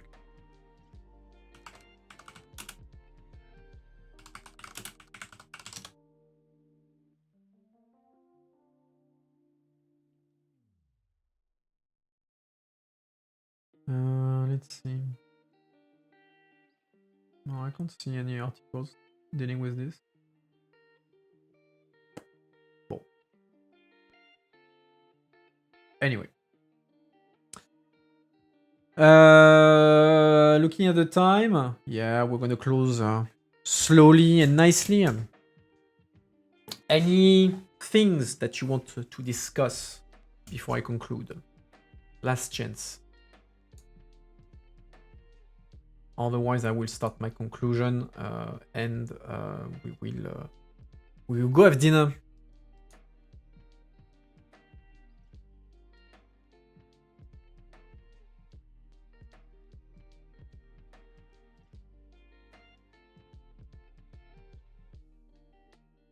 So, context, they said the government leaders have been led to underground shelters, then listen to the first word of that song.